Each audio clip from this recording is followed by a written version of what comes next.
Mic check.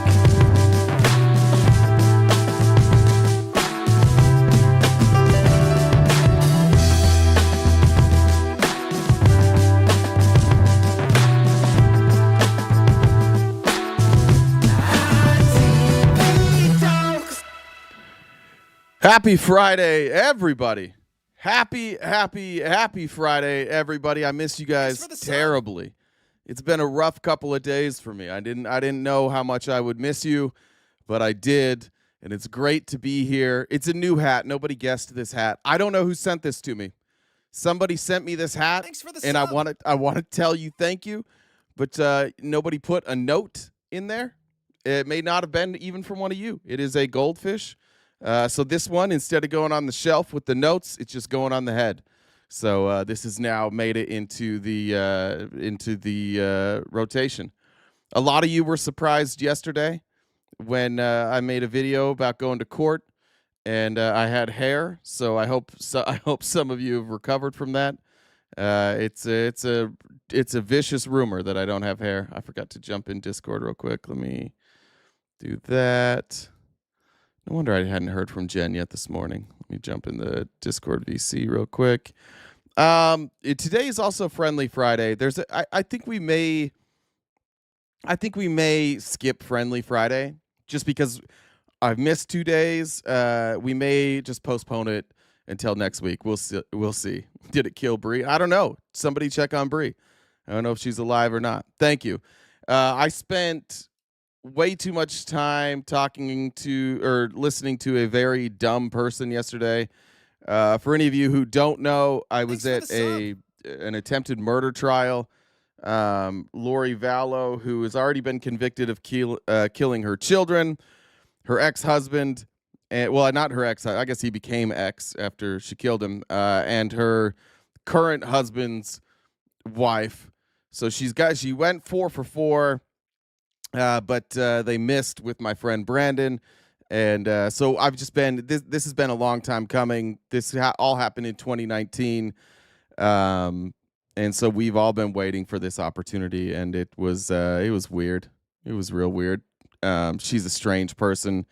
The first day, the reason it got pushed back is she's like faking sick, and she's trying to get the judge removed. And so the first day that I was there, I was supposed to go Monday.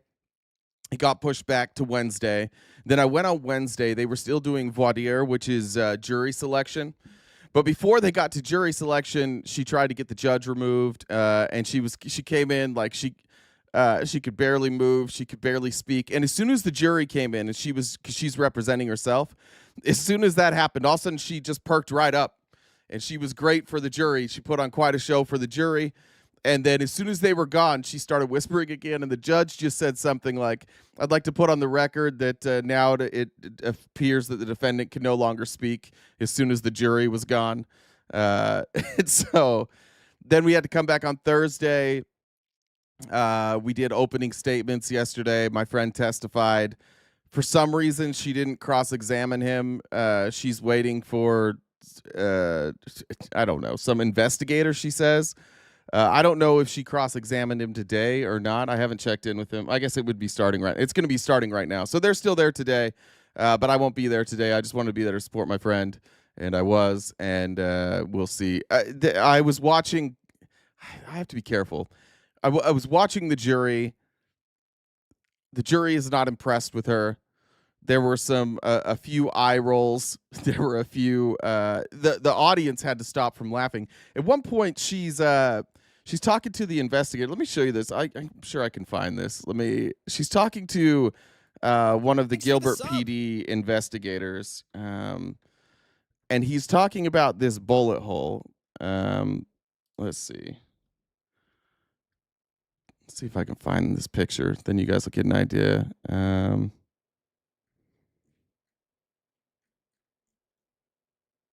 All right, here's the hole. You can't see it right here. There's a better picture, but this was my. Oh, one other thing that I thought was interesting during jury selection, the judge said something along the lines of like, or no, excuse me, the prosecutor said, "I know this is weird, but given like our current political times, will any of you have an issue with the fact that the victim drove a Tesla? So I thought that was interesting. That was for me, my eyes perked up. Anyways, this is his car, and this is where the bullet went into the car. So basically, the story is he was driving home. I'll do a quick recap. My friend Brandon, he was married to Lorie Valow's niece. She out of nowhere just started saying like crazy things about him, like that he had hacked Lori's husband's computer so that she couldn't get a temple recommend anymore. And then she was like, "Oh, and also, by the way, you're gay." And he's like, "Wait a minute, I'm not gay." And she's like, "Yeah, you're gay. And if you don't admit that you're gay, we're getting divorced." So that's like how the divorce started. So at this point, like the divorce is final. They sold their house. He moves into this new house, and this is like his second day in the house. None of us even knew that he lived there. I was his business partner at the time. Not a single one of us knew that he had even moved.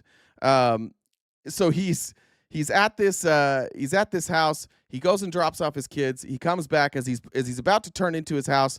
There's a Jeep parked outside. A shot is fired, and he just guns it. It goes past the Jeep and goes around the corner, calls 911. He doesn't realize at the time what had happened. He couldn't figure out why there was like his window wasn't completely shattered. Anyways, this little spot up here, if you can see it, is where the bullet went in. That's where I'm circling. And his head, that's like right where his head was. This seat is pushed back because it's in park, but that's right where his head was. So it just missed his head by, inches. So they're showing this bullet hole, and they pulled out like fragments of the bullet, and you have like the copper casing from the bullet, and they walk through this with the investigator, and then she gets up to cross-examine the investigator, and she's like, "Are you sure that's a bullet hole?" And he's like, "Yeah, I'm pretty sure. I mean, it's consistent with like what you would see from a bullet." And she's like, "How do you know it wasn't a tire iron?" And he's like, "What?" She goes, "How do you know it wasn't a tire iron? Could it have been a tire iron?" And he's like, No, it could not have been a tire iron." And for like 5 minutes, she's just like, "How do you know? How do you know that it's not a tire iron?" I think her defense is going to be that like he faked it himself, that he tried to stage for some reason his own attempted murder. It was her brother that shot at him. He's dead now. His death is suspicious as shit too. Everybody around her dies. She sucks. She's already got life in prison. I don't think she has the death penalty, but she's got a life sentence in both Arizona and Idaho. This is just going to add on top of it. But it was nice to see her looking disheveled and awful and weird. And fuck Lorie Valow forever. I was the only non-Mormon there, though. So I was... If you watch the court hearings, I don't know if they ever showed like where we were sitting or not. So I don't know if anybody saw us, but it was interesting. Y'all Mormons are wild, bro. Yeah, dude, it was crazy. One of the funny parts was like, so they lived in Idaho at the time, and she thought she was so slick. So her brother takes her Jeep from Idaho, drives it to Arizona, and he has a burner phone. But the burner phone that he has only ever called one number, and it's her like new husband. And she kept his phone with her, but she kept it in her house. So when they go back and they trace the phone, it was in her house next to her. And she like at the time of the shooting, she called her own phone from his phone, but they're like in the same house together, so it doesn't. Let me spit out my gum. So it doesn't it doesn't look like he's down there in Arizona. So that was stupid. There was something else stupid she did. I can't remember what it was. A lot of stupid things. They all thought they were so smart, and they were not very smart, which is why this entire thing has fallen apart.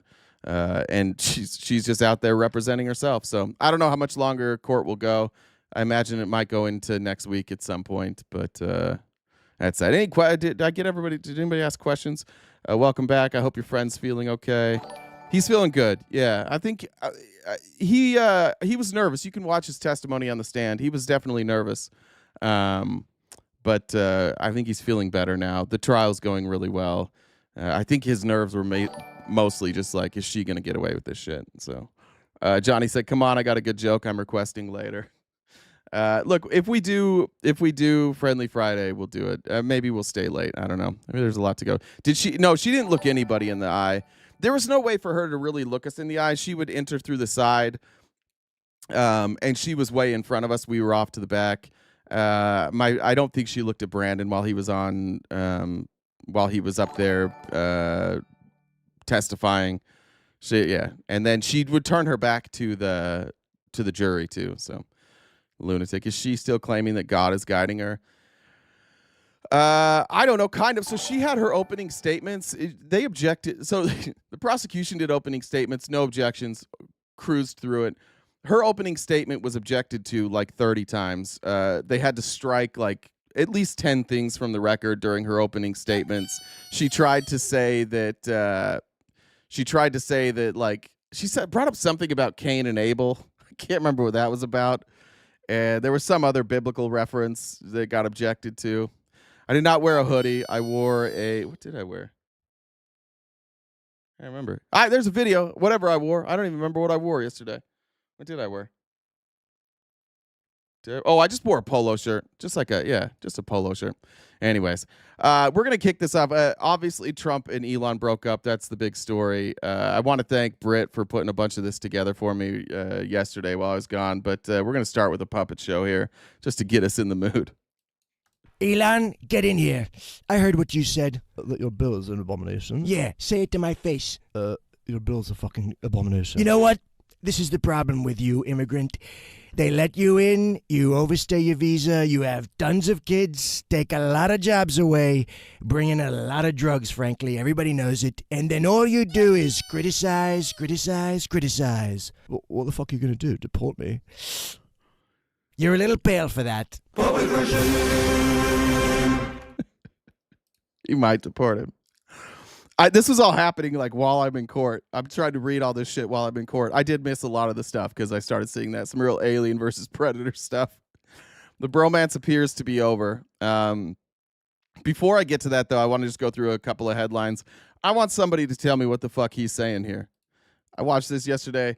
I was on the phone and I was reading this out loud. I just read this transcript out loud to somebody I was on the phone with yesterday, and somebody tell me what the fuck this guy's saying. He's clearly for all the like Joe Biden stuff going on right now, for all the Joe Biden was incompetent. If Joe Biden would have ever done this, it probably would have ended his presidency sooner. This is insane. When you look at what's happening with Russia and Ukraine, the drone is killing tremendous numbers of people. You hide behind a tree and the drone comes down and it circles you with fire. You don't have a chance. The tree comes down also, by the way. It's so intense. I mean, you see these trees being knocked down like they're being sawed down by a top-of-the-line timberman, like you know who? Sean Duffy. Do you know that Sean Duffy, the head of the transportation department, who's working right now on the airports and getting a system because Biden didn't do a thing? Yeah. Did you guys catch that? Did you follow all of that? Whatever the hell that was. Amy Lynn said, got to play catch up. You need vacation pay. Thank you. Benny said, is he going to have to take the stand because she lost Discovery? He is going to have to take the stand. She postponed her cross-examination of him. That was made apparent. So, yeah, he'll have to take the stand. There's a mosquito in my house. This is crazy. This motherfucker won't go away. Sully said, missed you all, Jen. Your kindness and grace are unmatched. God damn. Love you all. Sam said, welcome back, RTP. I hope your friend's feeling okay. Doing great. Anyways, if anybody could tell me what the fuck Donald Trump was talking about there, let me know. I hadn't seen this, and I think we maybe ought to clip this one. Maybe I'll clip this. This is Andy Biggs. Andy Biggs never gets any bills passed. This is him. He has longer hair now, and he looks worse. I'm shocked that he took his picture standing next to Trump instead of under the desk with Donald Trump's dick in his mouth, because that seems to be all Andy Biggs is doing. He's running for governor, so he just rides Trump's dick always. And some new audio has come out. I don't know that I didn't see this legislation, but for the Republicans who complain about obstruction and about how Democrats are always in their way, this is why Democrats have to stand in your way, because this is what Andy Biggs tried to pass. I've got my bill that I keep asking for support on, and that bill would basically say you're not in good standing. And if you're not in good standing, you're not in good behavior, then you're no longer qualified to be a federal judge. These are the things that we have to do. We can actually eliminate courts. We can limit jurisdiction. All of that's under Article 3, Section 1 of the Constitution. And it seems to me that that's what we need to be doing and actively pursuing these judges who are clearly overstepping their bounds and refuse to be reined in. I've got my bill that we're gonna eliminate courts. What is Article 3, Section 1? Here it is. It establishes the judicial branch and federal court system. It vests the judicial power of the United States in one Supreme Court and allows Congress to establish inferior courts. It also dictates that federal judges hold their offices during good behavior and receive compensation at stated times, which cannot be diminished during their tenure. Now the Republican Party and Andy Biggs and MAGA is saying that good behavior means not ruling against the president. And we're going to get to some of that. Republicans are holding hearings in Congress about how dare these judges rule against their Lord and Savior, Donald Trump. And it's just open fascism now. They're just saying, like, we're going to get rid of judges because they're not on good behavior. They're ruling against Trump. And so we've got to get rid of them. Candorin said the wheels came off their romance so fast you'd think it was a Cybertruck. I don't want to toot my own horn, and I'm not very good at clipping my stuff. We've been saying that. We said before, like, this will come to an abrupt and like violent end. Like, you don't have people like Elon Musk and Donald Trump working together. Those two egos can't fit in a room together, and it always felt so forced. It always felt like these were two guys like it was weird, constantly heaping praise on each other. You know, like that couple that you guys have friends like that where they fight like crazy, but every time they show up somewhere publicly, they're like on their best behavior and they're lovey-dovey. But you're like, yeah, I talked to you an hour ago. I know that she stabbed you with a straw before you came over here. Let's not pretend that you guys are in love. Let's not pretend that, please. That's always how it felt to them. It always felt so forced, like they were putting on such a show. Because the reality is, like, Elon Musk was probably jealous of Trump's power, and Trump is jealous of Elon Musk's money. And they tried to make it work, and it didn't work. And the only thing I would say is, like, the media needs to keep dividing them, and everybody needs to keep dividing them, because there's a lot of truth that can come out. There's a lot of stories that Elon Musk can tell, and I think that the people around Trump are trying to keep him calm. This morning, he's like, Elon's fine, like, we're not going to talk for a while, but it's all good. And as soon as Elon starts taking shots at Trump on Twitter, Trump's going to melt down. I would recommend that everybody amplify Elon's tweets, especially at times when Trump isn't working, like when he's watching the news. I hope we continue to push this because there's information we can get to come out, I think. You'd think it was a Cybertruck. That's devastating. That's devastating to call it a Cybertruck. I did see a Cybertruck yesterday on the broken down on the side of the road. I was happy to see that. Let me pull up my Cash App here. Swish says, for your reaction to Admir choosing Red Lobster in Louisiana, yeah, that was not okay. I don't know why Admir did that. Somebody's got to talk to Admir about his restaurant choices. Here's Donald Trump admitting that he uses an Autopen. That's pretty cool. This was bizarre. And also saying, well, I'll show you. This made me laugh. When Trump catches himself sometimes, he'll say something and then immediately lie after it. Like, you'll see in this clip, he's going to say something, and immediately after saying that exact thing, he says, I would never say that. But here it is. Have you yourself ever used Autopen, sir? Yeah, only for very unimportant papers. And I don't call them unimportant. If you do letters... Only for unimportant things. And I don't call them unimportant. I just barely 1 second ago said that they were unimportant, but I don't say that. I never would call anything unimportant. Let's hear it again. Have you yourself ever used Autopen, sir? Yeah, only for very unimportant papers. And I don't call them unimportant. If you do letters where people write in and, they'd love to have a response, and we'll write responses, and I'll sign them whenever I can, but when I can't, I would use an Autopen. But to use them for But what they've used it for is terrible. Yes, sir. And when you signed the CR, I mean, it's just so dumb at this point, right? Like, it's so dumb. They don't even have an answer. You guys don't have answers. MAGA doesn't have answers. I was watching a MAGA live last night. Like, the most diehard Trump people are like, I don't know. It's hard for Republicans because they just ride the dicks of rich people. So it's a tricky situation here for you because on the one hand, Elon's the world's richest man and a billionaire, so you're supposed to ride his dick. On the other hand, Trump's also a billionaire, but he's the president, and you have to ride his dick. And look, there's ways around it. There are ways you can ride two dicks at once, but it takes effort. And it takes, you practice stretching. You're going to have to stretch. You bet you're going to have to go in there limber. You're going to have some previous experience. And Republicans don't really have previous experience of riding two dicks at once. And so here we are now where you got to figure out which dick to ride until you can Google or chat GBT how to ride two dicks at once. And it's very confusing for all of you guys. Amy said it's being reported he's selling or giving away his Tesla. That's right. I heard that. I heard he was going to sell the Tesla. Is that like selling your engagement ring? Is that what this is? I'm selling the ring. I'm not giving that shit back. Yeah, but that is the rumor. He's selling that red Tesla. Who are you with? Sorry, Kaylee. I'm sorry. I'm sorry if there are kids here. That's on me. My bad. sir, I'm with NBC News. That's the same one. I don't want to talk to NBC anymore. I think you're so discredited. I'm not answering questions from NBC anymore after that. He's doing great. I think he's doing great. Now, remember, in that last clip when he was asked about the Autopen, he's like, I use it for things that don't matter, not important things. There's a lot of important things that Joe Biden used the Autopen for. And here's Trump explaining all the important things Joe Biden used the Autopen for. Tony said, he's so painful to listen to. He's never made sense, and now the Adderall is really taking over. It feels like that could be a shot at me, Tony, if we're being honest. I hope you're talking about Trump, but you might be talking to me. Devin said, heartwarming, the two worst people you know are fighting. Hit also.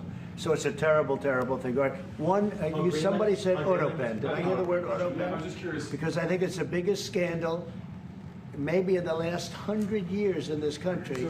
So when I hear that word, I think it has to be discussed because the fake news will try and hide it, and we can't do that. But go ahead. Have you uncovered any evidence that anything specific was signed without President Biden's knowledge or by other people in the administration acting illegally? Well, I don't think Biden would know whether or not he signed it. I'm asking if you've uncovered anything. No, but I've... No. We've caught... No. Do you know anything he signed with Autopen? I do not.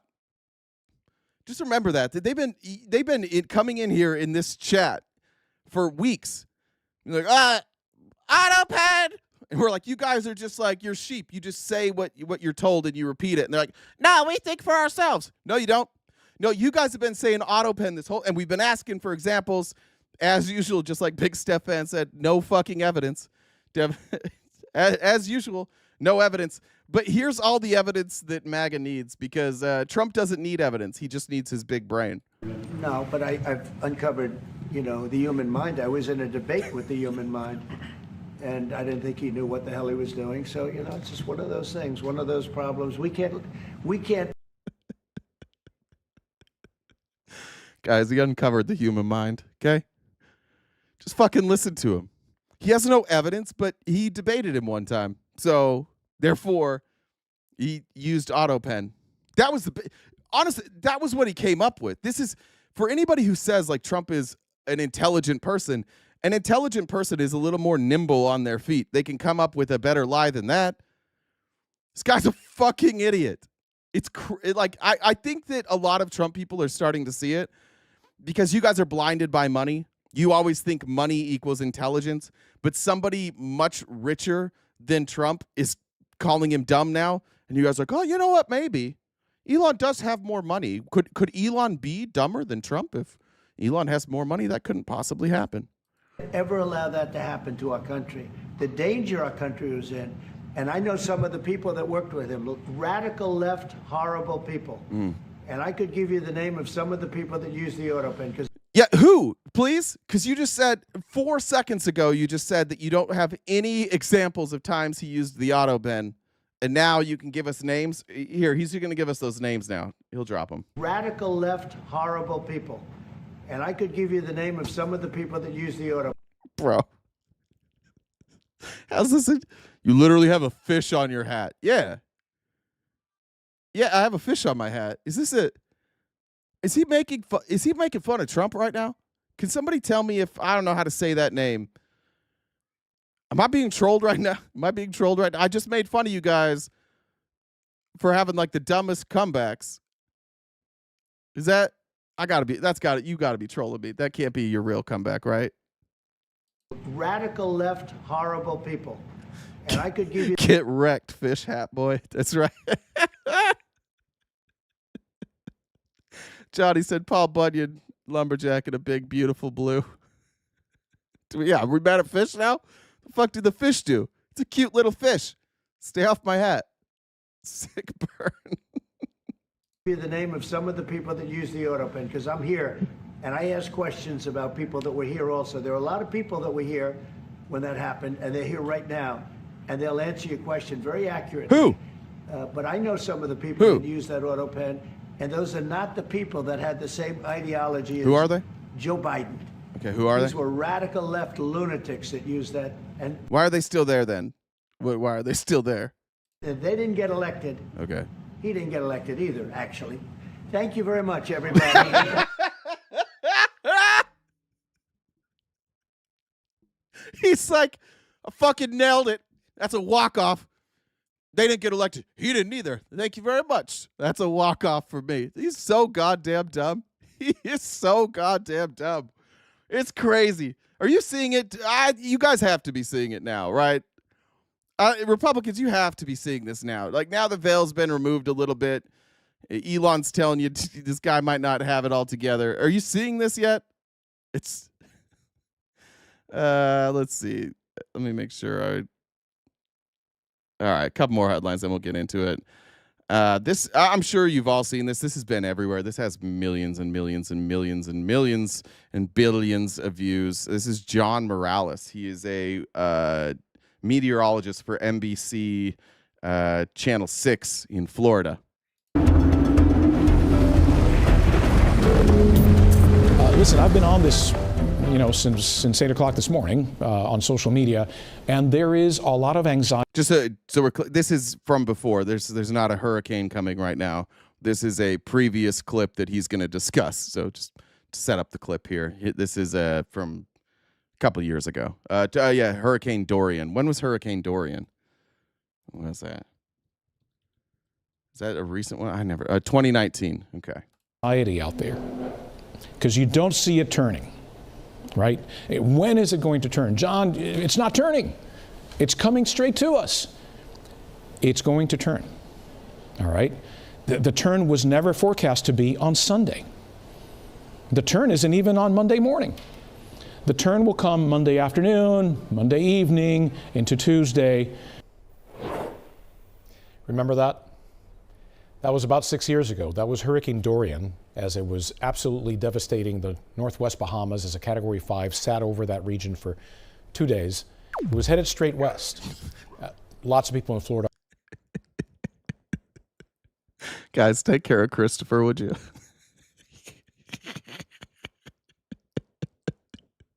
Guys, stop talking about Donald Trump. Just shut the fuck up and let him do what he wants. That's a grown-up.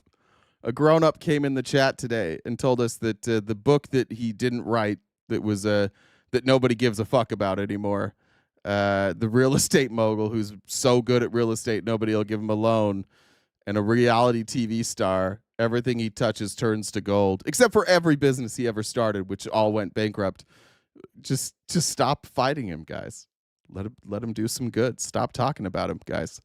Stop it. Christopher, a real human being adult, came into the chat to tell us that. That does say real estate muggle. I didn't catch that. A real estate muggle. This motherfucker can't even do magic. You understand me? Can't even do any magic. How can we expect him to do anything? This bitch can't even do magic. Bahamas as a Category 5, sat over that region for 2 days. It was headed straight west. Lots of people in Florida were concerned the hurricane was heading here. And as you've grown accustomed to my presentations over my 34 years in South Florida newscasts, confidently, I went on TV and I told you, it's going to turn. You don't need to worry. It is going to turn. And I am here to tell you that I am not sure I can do that this year because of the gutting, the sledgehammer attack on science in general. Hey, somebody, while we're watching this, somebody explain to Jackson D that Trump's a billionaire because he's running 2 Ponzi schemes right now. Can somebody explain that to him just real quick while we're watching this? We've talked about that for a long, long time and how that is affecting the U.S. Leadership in science over many years and how we're losing that leadership. And this is a Expel him, presidentum. Multi-generational impact on science in this country. All right.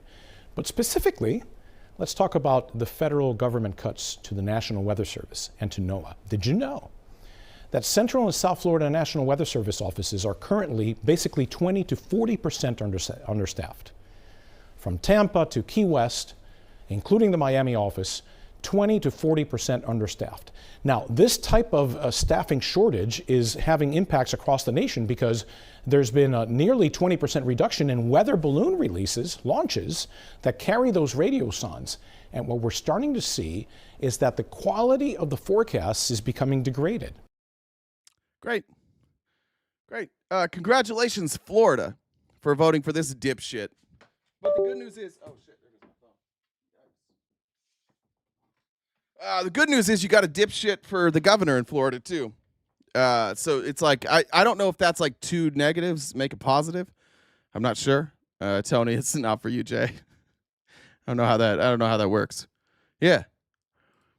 And the other good news is, like, even if those hurricanes come and you don't get the warning you want or the accurate predictions that you're looking for, at least you can sleep well at night knowing that FEMA's also not coming. That they're also not going to show up and do disaster relief. FEMA's not coming either, because Trump needs to give his billionaire buddies some tax breaks.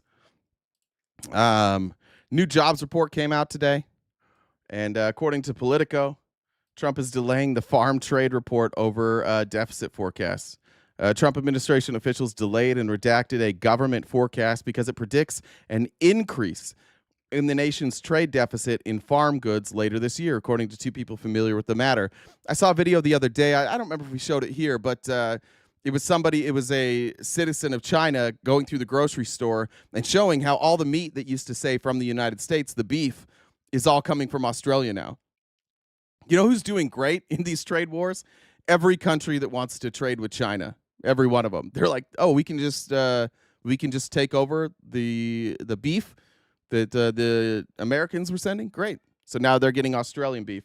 The numbers run counter to Trump's messaging that his economic policies, including tariffs, will reduce U.S. trade imbalances. The politically inconvenient data prompted administration officials to block a publication of the written analysis normally attached to the report because they disliked what it said about the deficit. And this won't bother most MAGA. This won't bother most of you.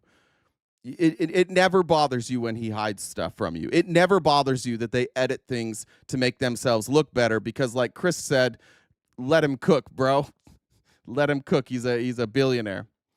Chris, if you're asking, now's a good time for this announcement. We're crowdfunded, so we rely on donations for people to fund our show.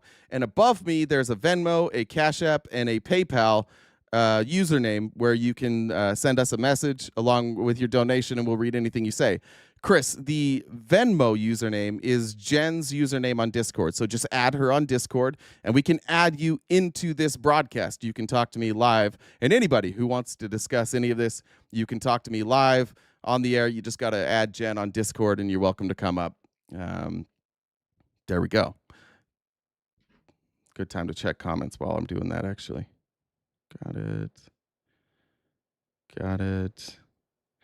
Tim said donation brought to you by Autopen. Thank God. Thank God your Autopen is working. Did I miss any of these other ones from Jen? Brad said, what do you call a line of men waiting to get haircuts? A barbecue. I like that. Thank you. All right, let's keep going with this. So policymakers, farm groups, and commodities traders rely on the closely watched report with the Agriculture Department, which the Agriculture Department issues quarterly for its analysis of imports and exports of major farm commodities, including cotton and livestock. The highly unusual rollout could raise questions about potential political meddling with government reports that have traditionally been trusted for decades. A USDA spokesperson blamed the delay on an internal review. The report was hung up in an internal clearance process and was not finalized in time for its typical deadline. Given this report is not statutory, as with many other reports USDA does, the department is undergoing review of all its non-statutory reports. Ironic that the one that makes them look bad didn't show up in the reporting. The previous forecast published in February projected a deficit of $49 billion for the current fiscal year, an increase from the November 2024 report. The new analysis revises the projection to a record $49.5 billion, beating the previous record of $31.8 billion in 2024. So great news for you, Trump people. Just like China, just like Russia, just like North Korea, this administration is just not going to tell you the bad news. They're just only going to tell you the good, and if there's anything bad, they're just going to hide it from you, and that's great for you. We just need to let him cook because, as Chris let us know earlier, he has a lot of money, and so since he has a lot of money, we should just let him do whatever the fuck he wants. Swish says, hear me out. Elon is a whistleblower against his own company, claiming interference in the 2024 election. Then he claims asylum. Boom. I like that. That's a plot twist. All right. Let's play this. Trump's steel tariffs went into place on Wednesday. Here's CBS Evening News to discuss. American consumers and businesses are caught in the middle of a trade war. New Trump tariffs today doubled import taxes on steel and aluminum to 50%. That will raise costs for businesses who depend on those metals, and it is likely to force them to raise prices on their products. This is the day the president's set to have America's trading partners submit proposals to avoid still more tariffs next month. He said China's President Xi is extremely hard to make a deal with. Canada's prime minister said negotiations are underway, but if they fail, he is ready to retaliate. Today, the Congressional Budget Office said tariffs will slow the economy. Thank you, Sherry, for your weekly tithe. The president believes they will eventually boost U.S. manufacturing. Right now, some U.S. manufacturers say they're being hurt by the tariffs, and their customers will feel the pain. Joling Kent is in Los Angeles tonight. Joling. Good evening. When we think about these 50% tariffs on steel and aluminum, you often might... What do you mean we believe? Just real quick, Waffle. What do you mean we say that he's telling the truth? We don't believe what Elon has to say. We don't believe that Elon is like... He just agrees with us. We've been telling you this bill was shit for a while, and he just agrees with us. That's it. We don't believe him. Seems like he believes us. I still think Elon's a liar. We still don't like Elon, just to be clear. We just like that he's, now that you have this feud, he's coming out and telling you guys what you wouldn't listen to. This bill's going to explode the deficit. It's not going to help you. It's going to hurt poor people. That's what he's saying. We've been saying it too. We didn't need Elon to tell us that. We already knew. I think of those big ticket items when it comes to cars, trucks, refrigerators, washing machines. But what we found in Van Nuys, California, is these steel tariffs are hitting everyday smaller items too. We went to the headquarters of Munchkin, one of the most innovative baby brands in the country, where steel tariffs are impacting their biggest products and their smallest. No one thinks about a baby spoon as a steel product. Stephen Dunn is Munchkin's CEO and founder. Tariffs should be strategic. We need a tariff policy that doesn't have the unintended consequences of putting 80% tariffs on a metal spoon. Dunn says making their popular soft bite baby spoons will cost 80% more because of the 50% steel tariffs plus the existing 30% tax on Chinese imports. It's a tariff on parents. Teach your kids to eat with their hands, right? We're gonna hurt parents. You know how expensive it is? Like I've got a 5-year-old. You guys know that first time, like your first child, when you're buying all that shit for the first time. I have those exact spoons, by the way. Those exact ones. I didn't know that. It's expensive. This is just another tax on middle-class people, on poor people. And it's a tariff on small and medium businesses throughout the entire country. Steel and aluminum tariffs are now the highest they've been since the 1930s. And this week, the global economic group, the OECD, downgraded its forecast for U.S. growth, pointing to tariffs and policy uncertainty. Tariffs affect almost all of Munchkin's 500-plus products. The vast majority are made in China. Dunn says his profits have already taken a hit. And after tariffs were announced, he had to lay off workers for the first time in 35 years. Yeah. Give it up for Trump. Killing jobs one tariff at a time. Thanks, bud. It's going great, guys. This is going great. Munchkin is also discontinuing some of its most popular items.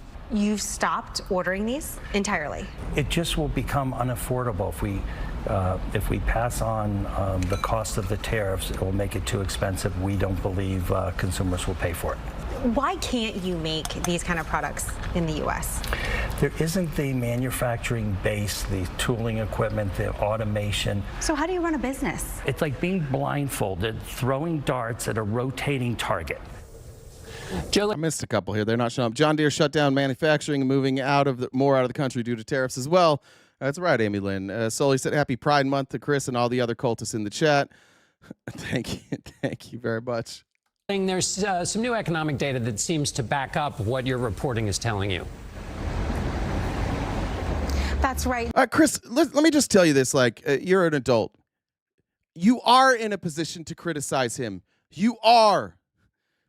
That's a fucking crazy thing to say as a human being, American citizen, adult. Your job is to criticize your government. That's your role. That's a little blurry, right?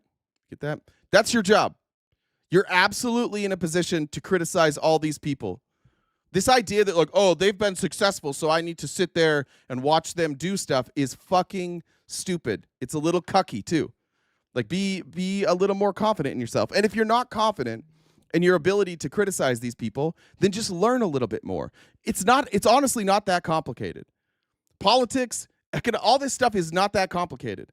They just tell you it is so that you'll believe them. But it's really, really fucking simple. Tariffs don't work when you use them without any real target in mind. And the way that Trump has used them has allowed other countries to come in to undercut us, develop better relationships. Why the fuck would China go back to buying meat from America? The only way China's going to go back to buying meat from America is if, we give some concessions now. It's going to make it harder. They're doing fine. And American businesses can't survive without Chinese imports. They can survive without American imports. We just don't have the leverage, Chris. And that's the part that you don't understand. You think because somebody has money that they understand leverage, that they're going to win every negotiation. Trump largely has kept his fortune by suing people who didn't have the means to keep up with him in court. And now, his stupidity and his lack of understanding of economics is on full display. And he's dealing with people who have more money, more experience, and who are far more intelligent than he is. And he's getting absolutely beat up by everybody. John, when it comes to hiring momentum, it slowed down in May, according to the private payroll provider ADP. In fact, small businesses are bearing the brunt. Small businesses lost 13,000 jobs last month. And Jolene, what are analysts expecting for the May jobs report? That's a big number, and it comes out on Friday. That's the problem with Republicans, I think, Tommy. That's not what I said. Jesus fucking Christ. Tariffs work when you use them correctly. They don't work when you don't. Just like a hammer. A hammer's a really, really great way to take a nail and put it into a board. It's a bad way to make a peanut butter and jelly sandwich. You understand? It's a tool. A tariff is a tool. You have to use it correctly. Tariffs, for example, can be used to protect American exports or American jobs. I think it was on, I don't remember who it was. Somebody came on the other day and they were saying that because it was something about they had a clothing company.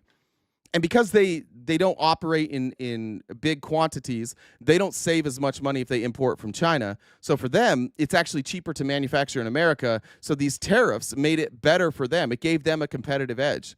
Sometimes tariffs can be used for good, but you just have to use them correctly. And I think the main problem with every argument that I have with your side of the aisle is the problem that we have is you don't know what my argument is, but I know what yours is.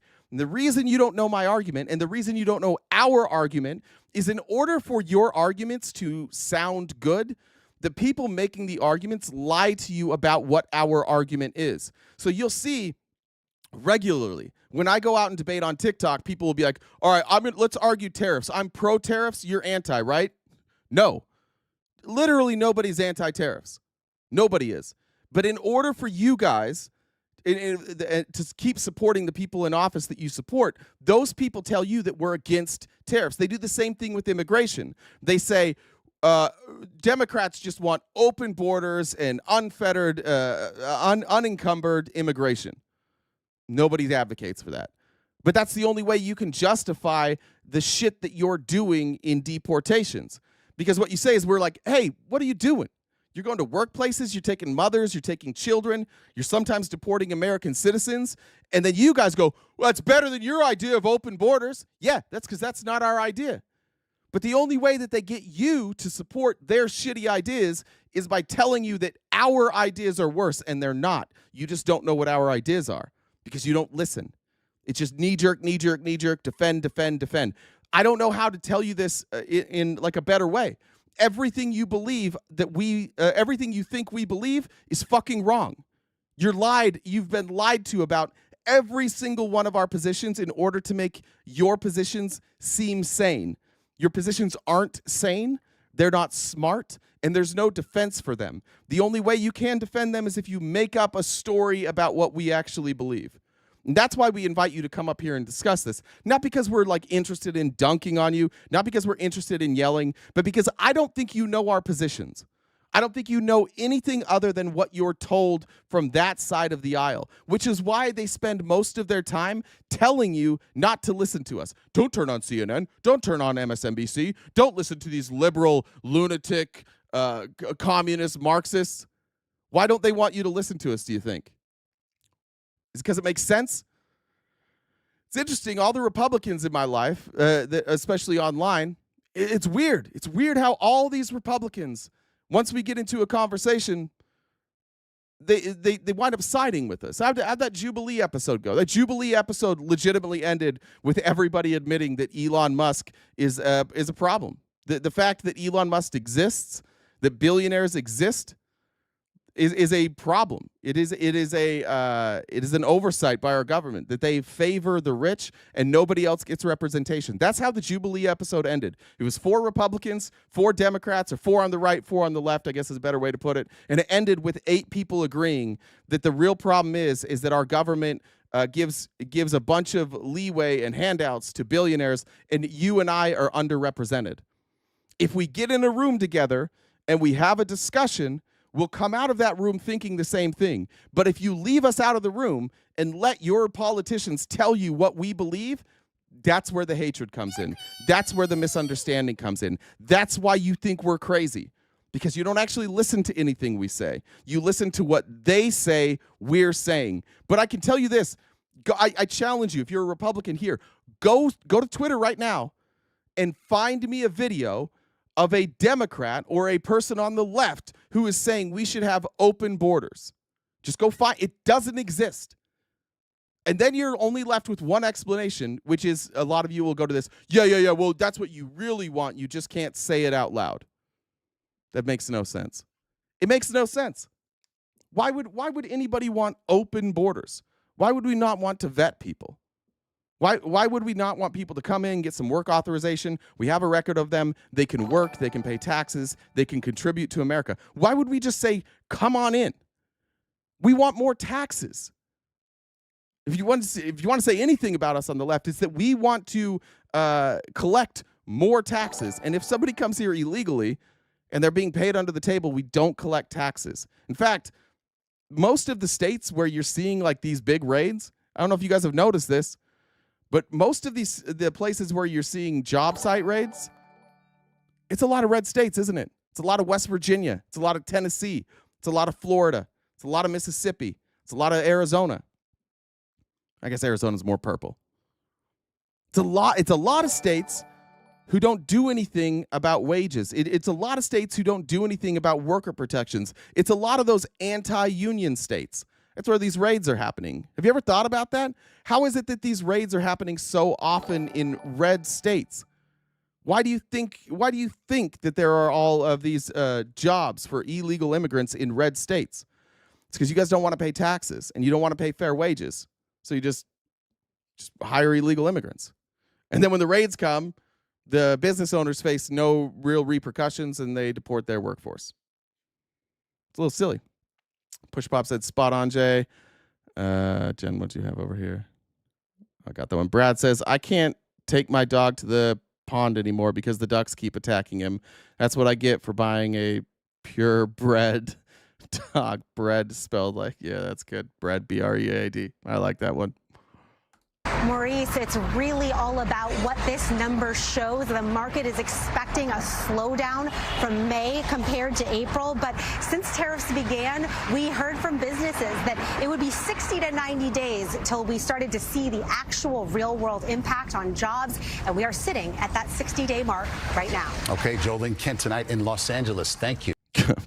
Come to where I live and talk to the black man about how the Mexican has his job. I don't know. Does that black man want to work a job for illegal labor? Like the illegal labor is taking? Change the laws then. Yeah, change the laws. What do you want me to do? Figure out why that employer is hiring illegal labor. Take it out on the employer. Well, it's the problem. You think somehow that like this administration is going to fix that? They're not fixing any of that. Go after the employer. I don't know why this is like. I'm telling you, you guys have just been duped into being cruel. We're going to show some clips here in a little bit of the way that these ICE agents are raiding and the cruelty in the way that they run their operation. You guys have just been duped into thinking that that's okay because they tell you like, oh, well, we have to do this. We've got to do this to protect American jobs. Well, what happened to the jobs report? We had a jobs report today. Let me go. Actually, let me play this real quick. Then we'll go to the jobs. I want to play this clip of Howard Lutnick just admitting that these tariffs. They tell you the tariffs were about reciprocity. They're about eliminating foreign trade barriers. That they're about negotiating better deals. Here's Kennedy throwing Lutnick a fucking softball, and Lutnick's just like, no, dude, we're just assholes. I don't know. I think that's the official position of the administration. We just want to use tariffs because we're assholes. I'm pretty sure that's it. If Vietnam, for example, came to you tomorrow and said, okay, Mr. Secretary, you win. We're going to remove all tariffs and all trade barriers. Oh, shit. Would the United Sorry, Charles, I forgot to read your comment. Thank you very much. I missed you too, my friend. And Brianna said, what do you call it when someone faints lying down? It's called sleeping. It's true. Did I miss any other ones? I think that's States please do the same? Would you accept that deal? Absolutely not. Okay. Absolutely not. That would be the silliest thing we could do. Why is that? Vietnam has a $125 billion exports to us and imports from us $12.5 million. And you're thinking, Vietnam exports $125 billion? I'm aware of the figures, but tell me. But where do they get it from? They buy $90 billion from China, then they mark it up and send it to us. So they're just a pathway of China to us. You wouldn't accept that deal? Yeah, maybe that's because of our trade restrictions on China, right? Maybe we shouldn't have so many trade restrictions on China. Because then China just imports it, and then now you have a middleman making the money, and that just raises prices for American consumers too. Because now you may avoid the tariff, but you're going to have a middleman markup coming through. Maybe we just stop using tariffs like fucking morons. How about that? Oh, it's a terrible deal. We're the one with money. We're the one with the store. Of course they want us to take down. What's the purpose of reciprocity then? is reciprocity not one of your goals? Are you telling the president that we shouldn't seek reciprocity? If that's what you're telling him, why are you trying to do these trade deals? What do we want? We want to encourage Vietnam to produce products they're great at producing. But I want to get back to reciprocity. You just said you don't believe in you don't accept reciprocity as a goal. What are you negotiating in these trade deals? Why would we open our bank account and their bank account when ours is 10 times bigger? Why are you negotiating trade deals? You're trying to get other. I don't even know what he's saying. Like, why would we open our bank account and their bank account when ours is 10 times bigger? The fuck are you talking about? Somebody tell me what he's talking about. He was talking about trade deficits, which, again, like, there's nothing wrong with the trade deficit. Every one of you has a trade deficit with your grocery store. Every one of you has a trade deficit with your cell phone provider, your internet provider. All of us have trade deficit with your insurance company. We have trade deficits everywhere. You know why? Because some things it makes more sense to buy than manufacture yourself. That's why you go to the grocery store. Because you don't have cattle. You don't have milk. You're not making your own cheese. You don't even know how to make a microwavable pizza. All you Republicans in here, you don't know how to make a Hot Pocket. You have no fucking clue. So you just add it to the list for mom to go in there and get it and pick it up for you so that you can play video games with your boys on the weekends. You don't know how to make a pizza roll? Only Totino knows how to make a pizza roll. We all have trade deficits. Trade deficits are fine. I don't know what the fuck Howard Lutnick is talking about here. I think he's run out of shit to say. Like, I think he's run out of ways to defend the tariffs. John Kennedy is on his side, throwing him softballs, and Lutnick's like, strike. He's just taking pitches. It's like, bro, there's still, I know it's slow pitch softball, but there's still 3 strikes. Lutnick's like, I'm going to take that one. I'm going to take a strike there. Swing and a miss on that one. We got one more strike for you, Lutnick. What are you doing, dude?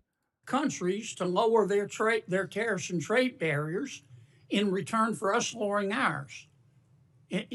That's true for the things that they'll take from us. That's called reciprocity. Of course. So are you or are you not seeking reciprocity in these trade deals? We are absolutely seeking reciprocity with respect to things that can be reciprocal. But you just said, but when they're importing from China and sending it to us, they're not. You just said that if a country came to you and offered you the ultimate reciprocity, no tariffs, no trade barriers, in return for us doing the same, you would reject that. Of course, because they buy from China and send it to us. Don't you agree with me? Suppose they said we won't buy from China. Now we're talking. If it was Vietnam, would you accept that deal?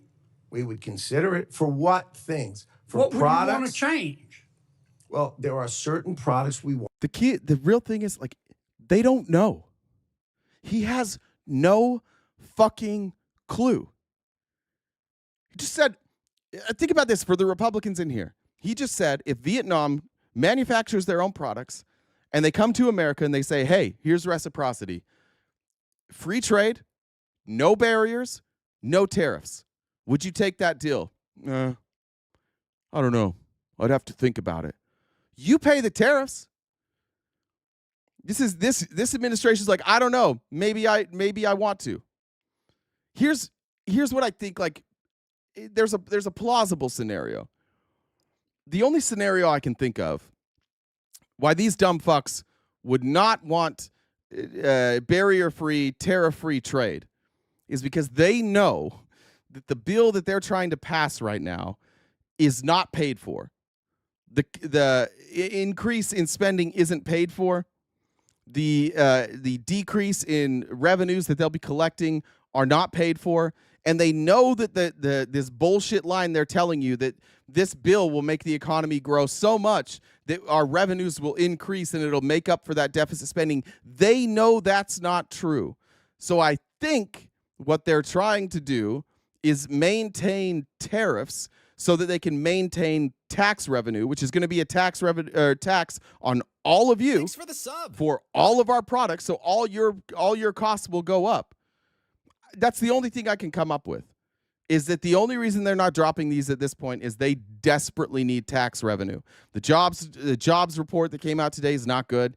The outlook for American farmers is not good. Thanks for the outlook for most American industries right now is not good. There's a few like AI where the government's about to dump like trillions of dollars into AI. That looks good.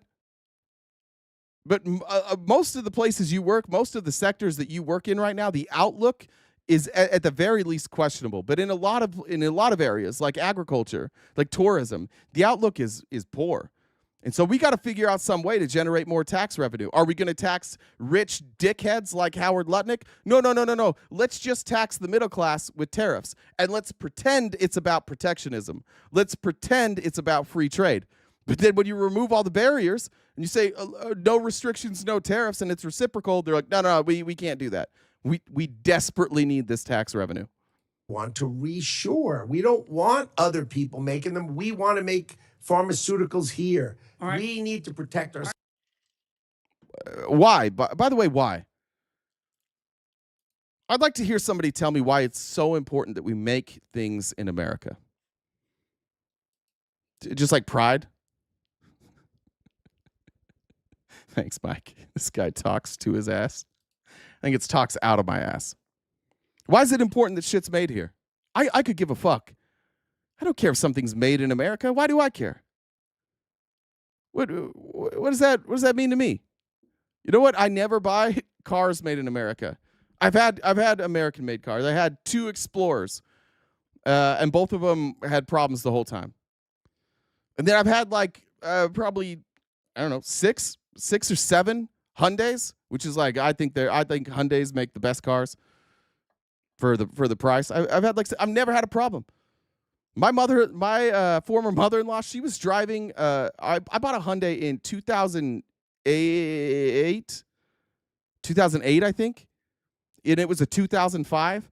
And my mother-in-law was driving that until like 2 years ago. Had like 400,000 miles on it. It was fine. Why? There's a lot of things I don't want to buy American, but why do I care? Who the fuck cares? Where's all these like free market people? China's poisoning us. We're poisoning us, Hetty. We are. The shit in your food that's poisoning you, the air, the water, the shit that's actually poisoning you is you. If you're going to say it's pharmaceuticals made in China, why the fuck do you think pharmaceuticals are being made other places? Because big pharma, these giant pharmaceutical companies, can save money by having it manufactured somewhere else. But did China come up with it? No. It's the pharmaceutical companies. They came up with it. It's their formula. They're poisoning you. And then they get to blame China. And you guys buy it. Hey, what's up, Jen? Hey. What's up? Hey. How's court? Get out. Go away. Go away. Yeah. Okay. So yeah, I just hanging out, having a good day. If you guys are new, I swear to God. If you guys are new here, Jay hates small talk more than anyone. More than anything, I think. So I try to come in here and make him uncomfortable and frustrate him. So anyways, I'm here to do my announcements. I was going yesterday. Jay knows. So my spawn finished up elementary school and did they had a parade for going to middle school, so I was actually gone yesterday. I wasn't at court. I was doing parental things. So yeah, that's fun. She got her first cell phone. I gave her first cell phone. What is going on right now? What are you doing? What? What's going on? You're sharing personal stories? Who are you? I don't know. I'm lost. Are you on drugs? Maybe Jen's in love. I wish. Are you in love? I wish.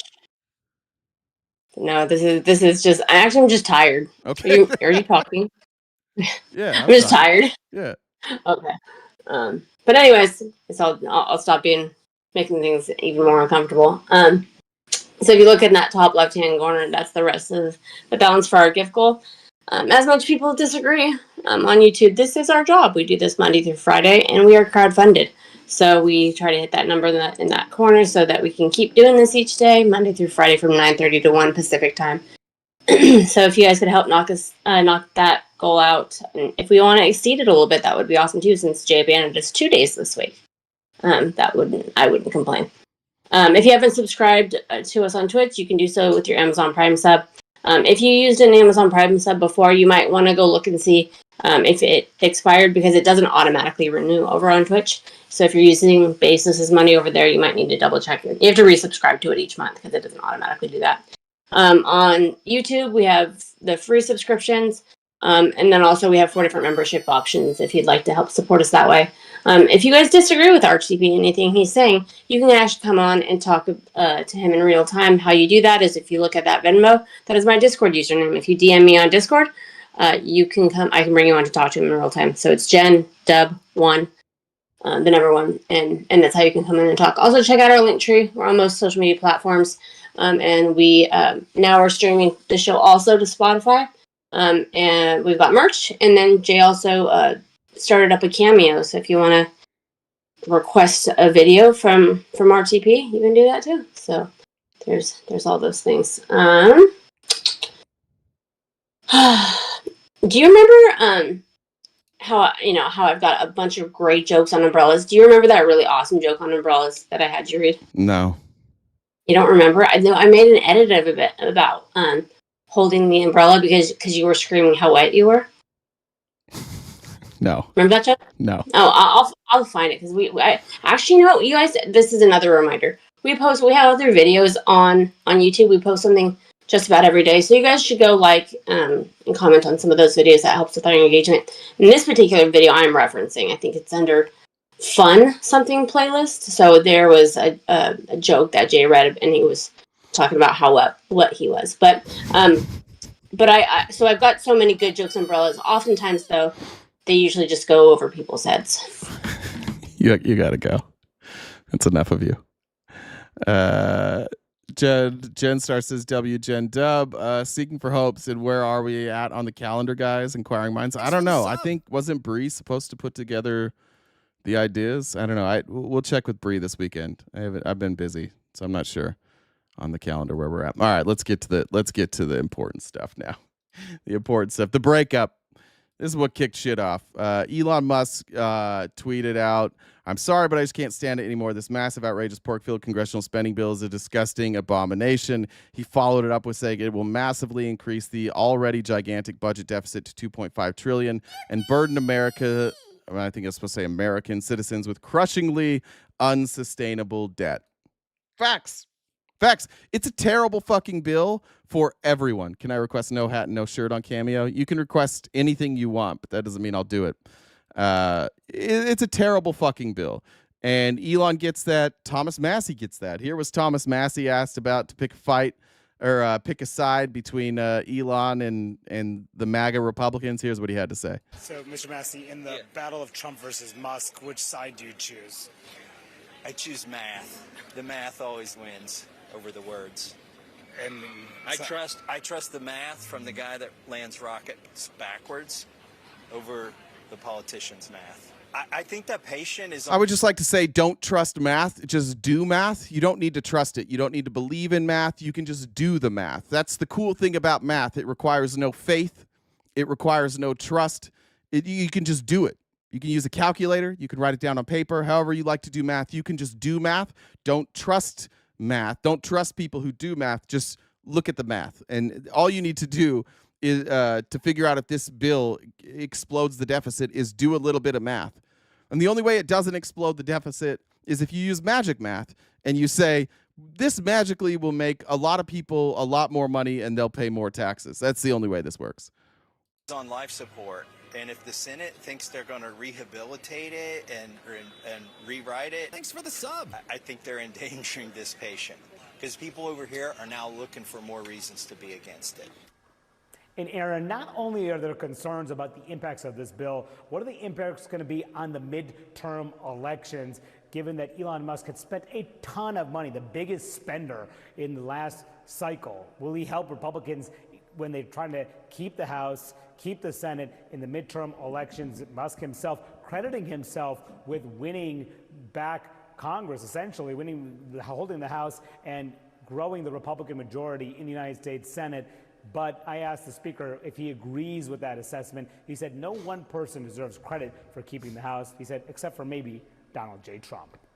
Aaron? Well, gotta keep it going there. So Thomas Massey is obviously team Elon here. Dana Bash had a phone conversation with Trump. By the way, it is interesting to me that like Trump consistently rips CNN and rips all these outlets, and it seems to be the people who get his scoops are regularly CNN. Dana Bash, Caitlin Collins, all these people Donald Trump claims that he hates and are terrible journalists. He sure talks to them privately a lot. Here's Dana Bash. Joining us now, someone who just got off the phone with the president. CNN chief political correspondent Dana Bash joins us now by phone. Dana, what did he tell you? Good morning, John. Well, he said that he's, quote, well, here's exactly what he said, quote, "I'm not even thinking about Elon. He's got a problem." Yeah, right. Yeah, right. That's what we all say. It's all what we all say during a tough breakup. I feel so free. I'm not even thinking about him. Yeah, you are. It's a tough breakup. Let's be honest about it. These two were they had a good romance. It's never easy, and I feel for him. Everybody who's gone through a breakup, it's tough. That's where we're at. And I appreciate Trump trying to act strong. Yeah, dude, I'm back on Bumble. I'm back on Hinge. I'm back on Tinder. I'm not even thinking about Elon. Poor guy's got a problem. He said he won't be speaking to him for a while, but he said he wishes Elon Musk well. It was a short conversation. He didn't seem very exercised about it. And Trump's hitting the gym. That's right. He's watching what he eats. He's hitting the gym now. He's going to travel. He's going to do all those things that Elon kept him from doing. The same thing is, of course, the context of this is how many people who are in both men's orbits are trying to broker a peace deal, so to speak, and trying to get them to talk because of the concern about the fallout in so many directions. I mean, the blast radius from this fallout is really, really big and very wide. But right now he said he's not interested in that, and he's moving on. And in typical Donald Trump fashion, John, he, before I even asked the question, wanted to talk about what he wanted the storyline to be today, about the economy. He was talking about gas prices. He said he was waiting for the jobs numbers to come out, which I think is about 2 minutes from now. That did go well. He should not have been waiting for the jobs numbers. It didn't get better for him. So as he has done his entire career, not just political, but since he was a businessman, trying to push out the narrative and push out the story that he thinks is the most advantageous for him. And he thinks that's the economy now. But, of course, we did briefly talk about Elon Musk. And the headline is he says he has no plans to talk to him right now. All right, that's bad enough there. If you thought Midas was going to sit this one out, you're wrong. Midas rolled an incredible ad. They're so good at getting under his skin. For being honest, I'm not like a huge Midas Touch fan.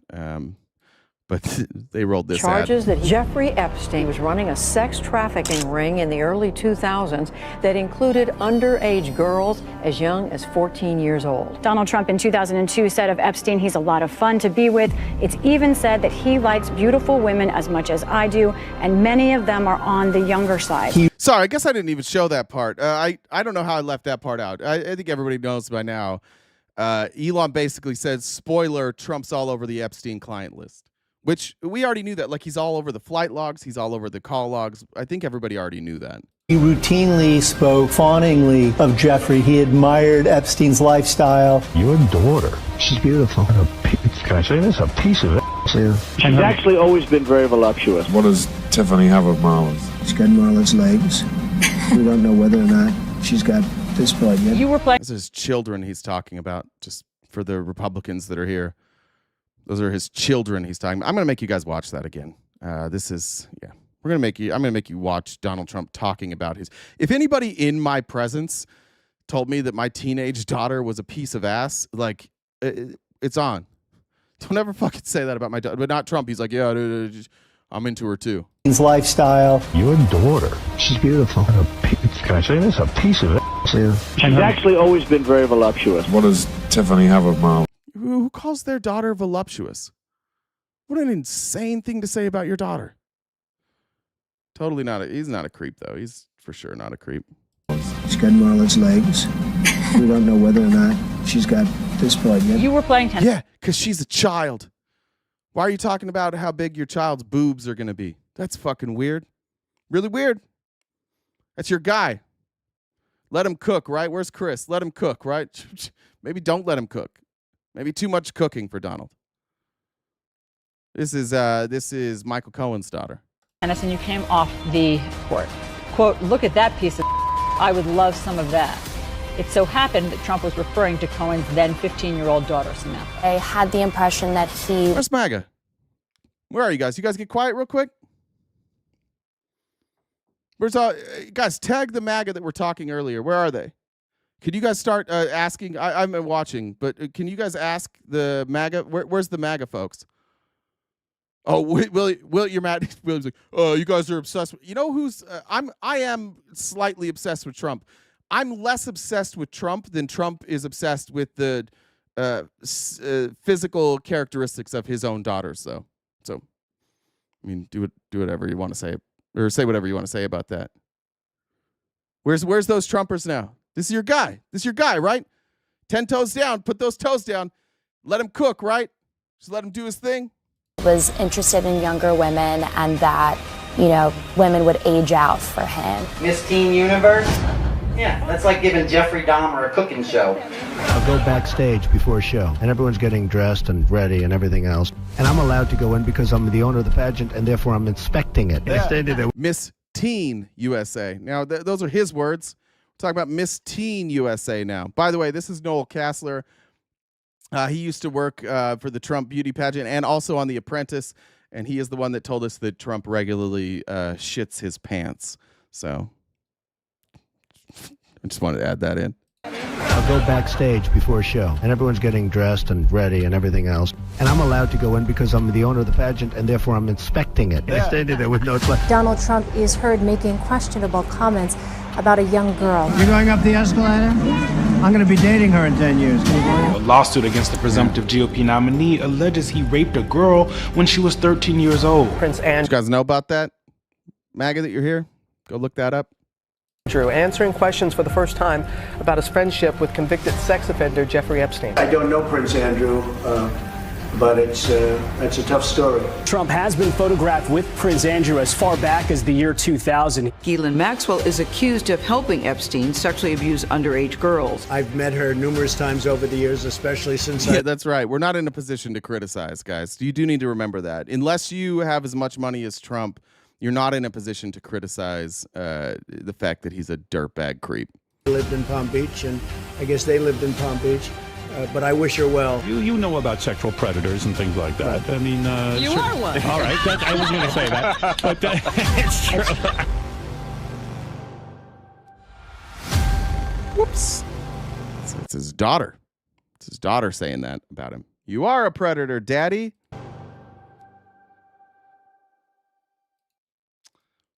Midas isn't going to sit that out. Here's Carl Higbie, who once ran from a debate from me, by the way. I had forgotten all about Carl Higbie. Scheduled me to come on his show. We were going to have a debate, and then he, I think I got bumped for Don Jr., so he could jack off Don Jr. instead. Here's Carl Higbie. Tried to make sense of this over on Newsmax. Still love Trump, and I really like Elon. This is just a really crappy scenario right now, and I really hope... He doesn't love Elon. He only loves Trump. These two can patch these things. No, Elon's on our side, you dipshit. Elon's on our side. Elon's trying to come to... I don't know what Elon's trying to do. We've all been saying this. This is a good look into... Who said that? Who was it that said now you're on Elon's side? Who was that? The man, the legend. Like, this is the thing about you, and this is a good glimpse into who you are. You wait for somebody to tell you what your opinion is because you're on their side. We don't do that. We've been saying this forever. We've been saying this for a year. You guys have been telling us none of this shit was true, and now Elon's saying it's true. We've been saying it. You guys have been denying it. We're not on his side. Honestly, fuck Elon. He can't even come to this side.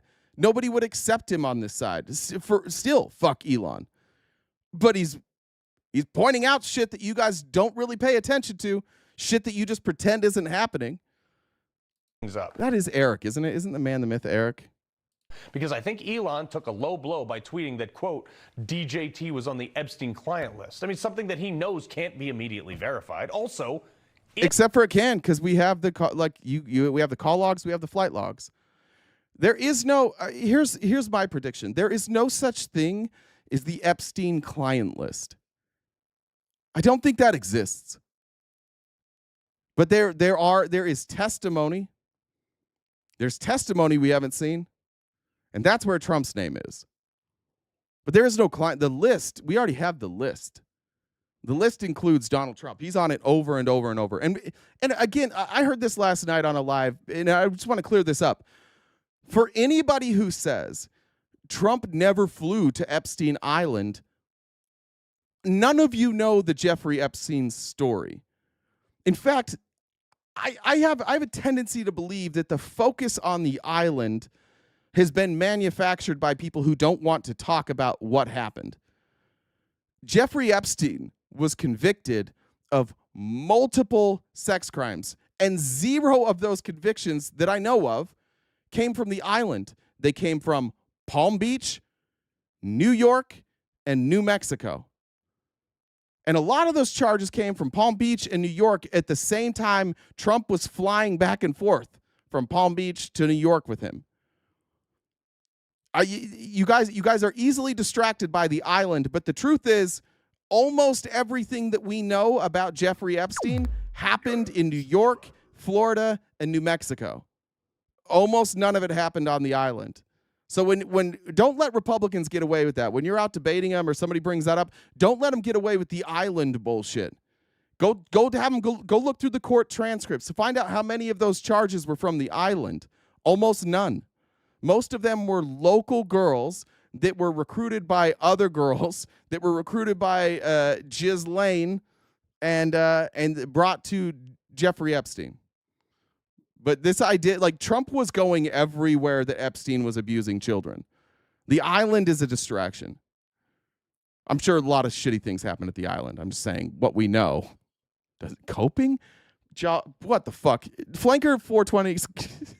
I swear, I hope you're not talking to 420. You're on my side. Never mind. I thought you were talking to me. That's my bad. If you are talking to me, you got to go. If Trump was on that island doing something illegal, after all the legal battles that Biden threw at him, if he had done something illegal with Jeffrey Epstein, you would think they would have thrown that at him, no? They pulled out the stops on everything else. The only thing we did do that. There's statute of limitations. Change the laws. That's remember when we changed the laws to go after Harvey Weinstein? And then Trump got mixed up in that. I wonder what would happen if they changed those laws. I wonder if Ron DeSantis signed a law to change like the civil litigation and remove the statute of limitations in Florida, or even the criminal ones. What do you think would happen? You don't think people will come forward about Donald Trump? Try it. Try it out, Republicans. If you want to get to the bottom of this, remove the barriers people have for bringing litigation against Donald Trump. Remove all of them. Every state where Donald Trump was accused, just get rid of the statute of limitations, and let's see what happens. Let's see what evidence comes forward. No, you guys aren't in on that? Do you want to keep it how it is? Yeah. thing we can point to that was a known association with Epstein was that he was at his club once. And by the way, Trump kicked him out of that club because of reported he was at his club a lot, by the way. Not once, a lot. Bad behavior. And that is a lie. This story about Trump kicking Epstein out because Epstein was hitting on a member's young daughter is not verified. In fact, there is a very public explanation for why Trump and Epstein stopped being friends, and multiple reporters reported on it at the time. But the thing is like nobody knew that Epstein was doing this shit yet. And so it was a very public feud between Donald Trump and Jeffrey Epstein. It was a real estate feud. They were both bidding on the same property. And Epstein won that battle because everybody's better than Trump. And then Trump got upset, and they had a falling out, and they stopped working together. And I don't even know if Epstein was a member of the club. I don't even know if we know that Epstein was a member of Mar-a-Lago. I have no idea. But that's what the feud was about. This is revisionist history. This story about like the young girl, that only came out after the Epstein stuff all came out and they were tying it to Trump. And then suddenly this new story came out. They're like, oh, it was actually no. It's you can go look it up. It was in the newspapers. It was a very public dispute between Trump and Epstein about a real estate deal. I can pull it up later. If anybody wants it, you can DM me. I'll send it to you. And also, Elon, if you knew he was on the Epstein client list, why did you let him board Marine One with your son? Just asking. Son. That's probably why. Probably because son is probably why. Also, it takes a long time to take off a girdle and a diaper. But the best thing for Trump to do now is to release the list, something that also our FBI and Pam Bondi have promised us. Yeah. Still love Trump. We're gonna release that list, you think? I'm gonna bet not. Here's Michael Cohen predicting what he thinks Elon or Trump is gonna do with Elon. I think he's right. I mean, I don't know when this was. Does this have a date on it? This is from TikTok, so I don't know. I don't know what the date was here. It said tomorrow. So this was either yesterday or the day before. Ultimately go after Elon's money next. Oh, sorry. Barack Obama let Jeffrey Epstein out of jail in 2009. Shut up, Eric. Dude, no, he didn't. No, he didn't. You don't. No, he didn't. No, that's not. The president doesn't do that, you dipshit. You fucking dipshit. No, that's not what happened. You think Barack Obama, by the way, you think Barack Obama pardoned him? You have fundamentally none of you understand like what the president does, I think. You think the president just lets people out of jail? What, didn't he have some sweetheart deal with the Republican prosecutor? Who was the prosecutor? Let's see. He's in Trump's administration now. Does anybody remember what the prosecutor's name is? Alexander Acosta. He was Trump's labor secretary. Yeah. Alexander Acosta gave Epstein, what did he gave him the plea agreement in 2007. And that gave Epstein immunity from federal prosecution. And it allowed him to plead to just state crimes. So there was no federal charge there. Oh, now we've got another problem here. How would Obama let him out of a state crime? Eric, how does that happen? So Trump's labor secretary from his first administration let him plead out of federal crimes and let him plead to just a state crime, and then somehow Obama let him off of a state crime? Check your Constitution again. You can't do that. You silly goose. You can't do that. But then now explain to me why Trump made that guy his labor secretary. All signs point to Trump always. And you guys you have your head so far up his ass. You're just like, no. We go after Elon's money next because it bothers him that he is the richest man in the world. Yes, he used him for his money. Now he's going to go and he's going to figure out how Elon. Eric, you're too stupid to talk to. They weren't federal charges. The federal charges got dropped. The state charges stayed. Pull it. Send me the link, dude. Send me the link for his federal charges from 2007. With his companies, took advantage of the United States of America. They're going to turn around, use Doge to go, right? Government efficiency, fraud, waste, and abuse. How is it that he got $7,000 as a credit for every Tesla vehicle that was sold? That's where his billions were made. Well, why should the United States pay for electric vehicles? Pay your own car if that's what you want. So they're going to claw it back. He's going to do to Elon Musk, my prediction, what Mohammed bin Salman did to the other members of the royal family. And that's exactly what he did, right? That was exactly what he first did. Now, I remember Elon Musk, when he was in office, Elon Musk actually...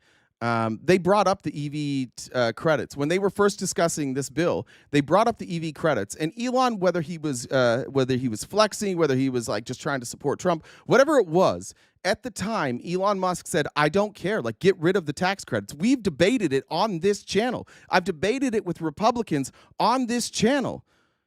That what your argument against Elon Musk, because we brought up that Elon Musk was like benefiting from his role in Doge, and you guys, your argument 2 months ago was, well, then how come he's not opposed to the tax credits being cut? And Elon went out publicly and said, yeah, cut the tax credits. I don't care. And you guys used that as your argument 2 months ago that Elon Musk didn't care about the tax credits. And now suddenly that's what Trump's out here saying. So one of two things happened. Either Elon didn't care about the tax credits, or he did, but he was lying, and you guys just defended it because you defend anything blindly. I think it's likely that Elon Musk wants to keep the tax credits. I actually think this part of the story coming from the Trump administration is probably true.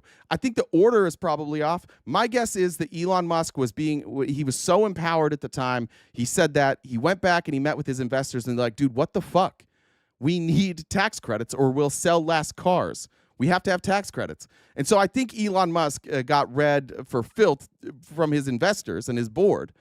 And he probably is against the tax credits now. But publicly, he said, like, get rid of them. And you guys all used that as proof that Elon Musk wasn't benefiting. So here's what Elon Musk said now, because Trump accused him. He's like, oh, this is about the tax credits, and now he's salty. He said, keep the EV solar incentive cuts in the bill, even though no oil and gas subsidies are touched. Oh, interesting, right? Isn't that a good point? Good point there by Elon. Same point we've been making. Why is it that you're going to only cut EV and solar? Why aren't you cutting other energy subsidies? Why is it a handout when it's EV and solar? Why? Because Republicans are fucking dumb. And you guys have been convinced that renewable energy is bad. Everybody else in the world's going to renewable energy. And China's light years ahead of us. And they're not going to have to pay for their power like we do. They're going to be able to generate enormous amounts of power. By the way, Elon, while not getting these solar EV benefits, he is benefiting from the lack of regulation for oil and gas, because AI. When we talk about like generating AI and becoming the world leader in AI, do you know how much energy we're going to have to produce? Elon Musk's AI factory in Memphis takes up 40%. They use 40%, or the equivalent of 40% of all of Memphis in power just to run AI. And that's just one data center. He's opening another data center. Just one data center uses as much energy as 40% of the entire city of Memphis. So we desperately need more energy if we're going to do this AI revolution. China understood that. So what did China do? China invested in renewable, sustainable energy. And yes, they built that infrastructure using oil and gas, but they're trying to get off of it. Not here in America. Nah, fuck that. Fuck that. We're just going to make all the air shitty. There's a really good, like, More Perfect Union video we might show next week, but I highly recommend it. Go watch it about the issues this is causing in Memphis, and like the respiratory issues it's causing for the citizens of Memphis. It's making them sick. And that's what this administration says. Go for it. Fuck it. Make everybody sick. As long as the billionaires get their billions. In the entire history of civilization, there's never been legislation that is both big and beautiful. Everyone knows this. Either you get a big and ugly bill or a slim and beautiful bill. Slim and beautiful is the way. I don't know about that. I don't know about that. Here's Hannity. This was just a crack. I was just dying yesterday. I love watching, like, bro, this is a news anchor. We showed one other news anchor that I love Donald Trump so much. It's supposed to be new. Fox News. This is supposed to be news. News you can trust. Here's Sean Hannity. It got personal. Elon Musk claiming, quote, Trump is in the Epstein files. That's the real reason they have not been made public. Well, it's been well known that Donald Trump said that Elon was angry over Trump's decision to end the electric vehicle mandate. I can certainly understand why Elon, wants that in the one big beautiful bill. Pretty obvious, pretty apparent, understandable difference. And on the Epstein issue, wasn't it Donald Trump? He booted Epstein out of Mar-a-Lago nearly 20 years ago because he was one of the first people to realize just how horrible Epstein really was. And by all accounts... There you go. Tell that lie. There's Sean Hannity just lying. He's just lying on TV. Or these guys are the biggest fucking bootlickers. They'll lie about anything for any reason. out because of his treatment of young women. Elon's rebound about to be Putin. How did I miss that?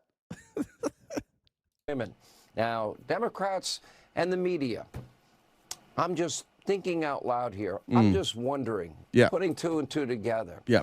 I truly wonder if our old friend Bill Clinton, how you doing? Good to talk to you.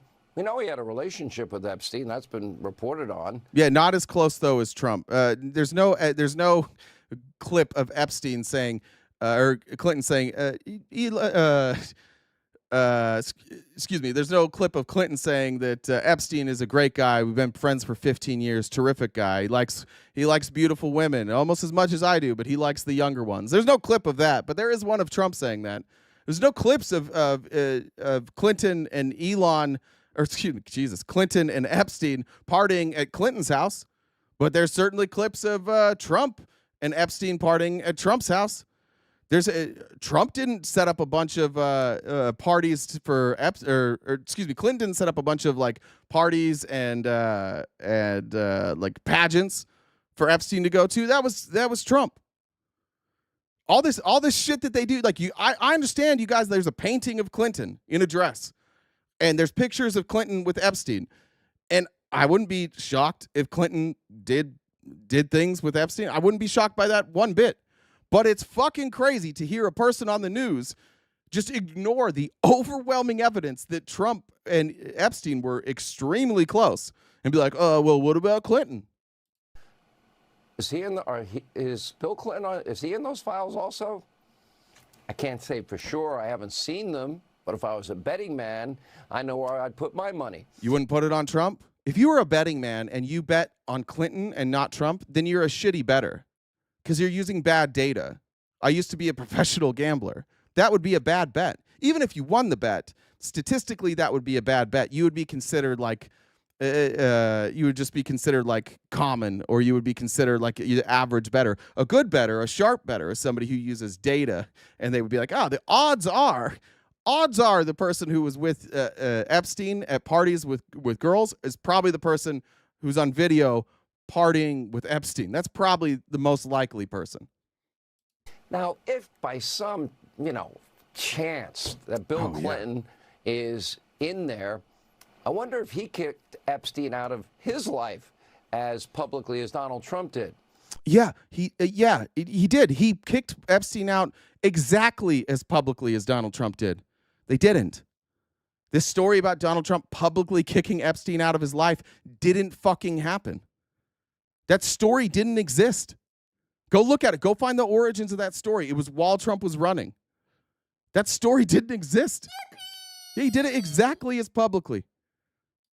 I guess if Donald Trump felt that Epstein had something on him, he probably wouldn't have kicked him out of his club. Inquiring minds, I think they'll want to know that. So let's be. Yeah, I have questions. I have questions, Hannity. And now the real question is this. How did Hannity, a newsman, just report a fake story? How did he become a person who's convinced of a fake story? What's he hiding? What's Hannity hiding? I've had this long-held theory that Trump has blackmail on all of these people, and I still think that's the most likely scenario. Why is it that you can't call balls and strikes with Donald Trump? I just think that he knows a lot. All of these people are scum. There's no question, Sean. Like, you shouldn't guess whether or not a Fox News host treats women poorly. I'm sure they all get caught every time. How is it Sean Hannity's never openly campaigned for anybody ever, and now he's like on campaign stages shouting for Donald Trump? Why? Because his ideas aren't any different. He ran on Romney's platform. So it's no different than other Republicans. So why did Sean Hannity all of a sudden like give him all this love? Pink says, finally, not too broke to pay my dues. Do you think Trump is listening to Olivia Rodrigo on repeat right now? Yeah. 100%. If you think Epstein Island is bad, Google Bohemian Grove. Eric, you're a lunatic. I've Googled Bohemian Grove, and we're not. This is the problem with you, dude. Like, you're too fucking stupid to have a conversation with. We're not talking about the island, you dipshit. Nobody's playing whataboutism with you. The problem with all of your conspiracy theories is you start with like this idea in mind and then you let it run. You're not like a free thinker. If you were a free thinker, you would be like, oh, Donald Trump is a dirtbag dipshit. And you'd be like, oh, Clinton might be a dirtbag dipshit. But the fact that you can only see like one side of the aisle is pretty wild to me. Let's see. Is there anything else on here I wanted to cover? Hey, Jen. Okay. That's not Eric, is it? It's gotta be Eric. It's gotta be. It's not. It's the guy that was on last week, a couple days ago, whatever. It's not Eric. There's two of them. There's lots of them out there. It's like they breed or something. Yeah. No, they don't. No, they don't. I mean, spawn. I mean, you know what I mean. Anyways, all right. So we've got a little less than 2 hours left for the show. Top left-hand corner is the remaining balance of our gift goal. We are crowdfunded, and we do this as part of our job. So Monday through Friday, from 9:30 to 1 Pacific Standard Time is the show. So how we keep going is through you guys' donations, which we greatly appreciate. If you haven't subscribed to us already on Twitch, please do so. You can use the Amazon Prime sub. YouTube, you can do the free subscription, but we also have 4 different memberships over there if you'd like to help support us that way. If you disagree with RTP and would like to come on and talk to him in real time, the Venmo username is the same as my Discord username. You can DM me on Discord, Jen with 2 N's, Dub with 2 B's, the number 1, and we can bring you on, and I can bring you on and talk to Jay in real time. I typically, you guys don't show up, so that's, I'm not going to hold my breath or anything. But if you guys decide to grow up here in the next hour and 45 minutes, that's how you can do that. So check out our link tree for our most social media platforms. We've got merch, Cameo, and we are streaming these episodes to Spotify as well. So if you'd like to check it over there. What do you call an entire civilization under the influence of weed? Just happy. I think just happy. High society. High society. Thank you. The man, whoever, psycho man, the myth. Literally, your own Republicans were begging me to hang up on you. You're just not capable of having a discussion. It's correct. Like, go start your own stream. I don't know what you're doing here. You are not welcome. I want to be clear. The man, the legend, is not welcome up. We've already tried that one once before, and that was a shit show. I like talking to human beings. Flanker 420 said, they cannot imagine following ideals and policies and not people. Anyone should be called out for bad behavior. Let's talk about it. Here's a video that I doubt many people have seen. This is, I'm trying to remember. This is YouTube channel Jesus Freaking Congress, connecting Diddy, Epstein, and Trump. Because what do you mean? Trump started his sketchy modeling agency where he would bring underage models into the U.S. to work illegally on travel visas right after he became BFFs with Diddy. And no one is reporting on it. Let's start with a little... Here, we'll give you this, the man. Raise your hand if you think the man should be brought up here to debate me. He knows how to do it. He's already been in the Discord. Just raise your hand. Only Republicans. Just raise your hand if you think he should come up and debate me right now. And, by the way, if you do decide you want him to come up, I will let you. I want you to do thumbs down in the chat whenever you want me to kick him.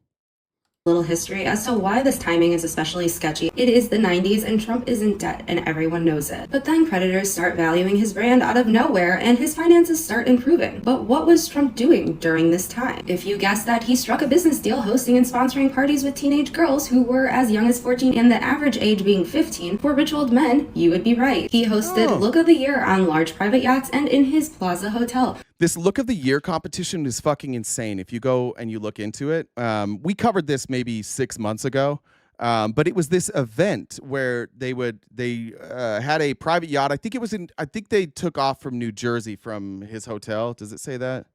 I'm pretty sure that's where it went. But when you go and you see like the videos, you'll see after the Look of the Year, they would have like these after parties, and it would be nothing but like 30, 40, 50-year-old men dancing with teenage girls. And that was it. And it was on a boat out in the water where nobody was. Trump was running these Look of the Year modeling agencies with teenage girls, and then they would have dance parties after where grown men and teenage girls were dancing together. And there's video, there's pictures. All of this stuff is verifiable. Son of a bitch, what did I just do? There we go. Look of the year on large private yachts and in his Plaza Hotel, where teenage girls dance around in dresses and miniskirts for rich old men for their chance to win a contract with the world's then leading modeling agency, Elite Model Management, run by John Casablancas. And you might be thinking, how would this boost his brand alone? Well, the parties were used as a way for the rich old men to engage in schmexual relationships with the contestants. And Casablancas wasn't the only one Trump was hosting and sponsoring parties for. Trump asked American Dream Calendar Girls beauty contest owner to organize a party with his pageant finalists, saying he would invite modeling agencies and prospective sponsors. But the only other guest who was invited was Jeffrey Epstein. And then what starts to happen? What was that? Let's see, who was invited? Let's hear that story one more time. Isn't the only one Trump was hosting and sponsoring parties for. Trump asked American Dream Calendar Girls beauty contest owner to organize a party with his pageant finalists, saying he would invite modeling agencies and prospective sponsors. But the only other guest who was invited was Jeffrey Epstein. Oh. Well, why Jeffrey Epstein? Was he sponsoring models? What happened there? Sorry, the man, the legend. Sounds like nobody wants to hear from you. Weird. Just him and Jeffrey Epstein? Known model sponsor Jeffrey Epstein? Weird. And then what starts to happen? Rappers start dropping Trump's name about how he was the personification of wealth and luxury, which significantly helped boost his brand. Even though his finances said otherwise, and so did the newspapers, Trump knew that no one would care about your finances if you provided rich and powerful men with young, impressionable teen models at lavish parties. And then he really started getting his name dropped in raps around 1998. And what happened that year? He became good friends with Diddy and started going to all of his parties. And then By the way, at this exact event, she's saying party. She fucked up this one a little bit. This is at I think it was the U.S. Open tennis match. I'm fairly certain it was U.S. Open. You guys can double check that. Where he invited Diddy into his own box, and then Trump was accused at this event of sexually assaulting somebody in the bathroom. Just him and his guy Diddy there, though. Can you just imagine, like, you guys will literally show a picture of Obama, like, shaking hands with Diddy. You're like, see? Trump's partying with the dude. Trump's inviting him to his own private box. No, this just shows that Trump isn't racist. Oh, okay. And the next year, he started, surprise, surprise, a modeling agency, where Diddy's favorite party guest, Leonardo DiCaprio, gushed to the Donald saying, wow, one-stop date shopping. What a concept. And excuse me, what? One-stop date shopping? From old Leo there? One-stop. Why would he say that? I mean, obviously, this was just Trump trying to help people, right? This didn't have anything to do with him being like a sick, perverted fuck, right? Thank you, Tim, Chelsea, and Jumar for joining the dollar train. Chelsea says, roll the ad. Jumar says, I can't watch much today, but penises. Thank you, thanks, Jumar. And Trump would not only fly in underage aspiring models, have them come into the U.S. on a tourist visa and work illegally, which is hilarious since he talks so much about illegal immigrants being the downfall of America. He also would get his top models H-1B visas, which he constantly campaigns to get rid of. Huh. That's weird. He was abusing the visa system? Huh. That's very strange. He would have models go to every event of his as props and arm candy, and while doing this, he charged them outrageous amounts to live in horrible apartments while paying them nothing. And they couldn't work for anyone else because they signed a contract stating that wasn't allowed. He's just a romantic. That's right. He's trying to just bring young love together. He's just a romantic. And you might be thinking, how was this never investigated? Senator Barbara Boxer called to federal authorities to investigate Trump model management for alleged labor and immigration violations, but then Trump won the presidency and Trump model management closed in 2017. And if you didn't think all of that was bad enough, a little under a year ago, one of Trump's models, who was of course an immigrant from Spain, filed a lawsuit against fashion photographer Terry Richardson and Trump model management. She was recruited by the Trump agency in 2004. The agency sent her to be interviewed by what are you talking about? Double standards. Who on the left owned a modeling agency that we then elected, that took advantage of underage girls, and then we elected them to office? I'll wait. Yeah, go ahead and in the chat, please let us know which politician on the left is multiple times has been accused of sexual assault like 40 times. Was running around with underage girls, had a modeling agency for underage girls, walked in on the dressing room for underage girls. That's fine. If we're going to talk about hypocrisy, I would like to know. I would like to call them out. I would like to call out the people on the left who were doing this. Thank you. Amy, similar to Melania, it is interesting when Trump said he was going to maybe Elon was an illegal immigrant, and I think Steve Bannon echoed that. Elon's an illegal immigrant in the same way that Melania is an illegal immigrant, by the way. And maybe that's part of the plan here. Maybe Trump will deport Melania too. Mr. Richardson, where he wore only a robe to the meeting. She reported the encounter to the Trump agency, but they said it was commonplace behavior and should be overlooked, and then booked her a photo shoot. At the photo shoot, she was drugged by a beverage where she felt dizzy and disoriented, and Mr. Richardson essayed her, while his assistant took pictures. Doesn't that sound familiar? Trump agency ignored her concerns again and sent her to another photo shoot with him, where he did the exact same thing. And then he used the photos in an exhibit. And as someone who has worked with booking models, the agency knew what he was doing. They approved that photo shoot. And side note, after closing his modeling agency while he was president, Trump trademarked Trump Escorts in China. So let's be so for real right now. If you are outraged about everything that Diddy did and everything that Epstein did, but not what Trump did, they are all connected. They are all doing the same things across many industries and working with each other to do them and getting away with it because they are rich and powerful. And it will keep happening unless we hold people accountable for what they are doing. Yeah, but that's going to take MAGA like pulling their heads out of Trump's ass and ever holding him accountable to anything, which they won't. None of this is going to bother you at all. You're just going to pretend it didn't happen and you'll move on and you'll go back to like hating immigrants. I just wanted to show you one more thing because this stuff is going around and I want to be careful about this. This is TikTok millennial elder. I think I've talked to this person before, and I no shade here.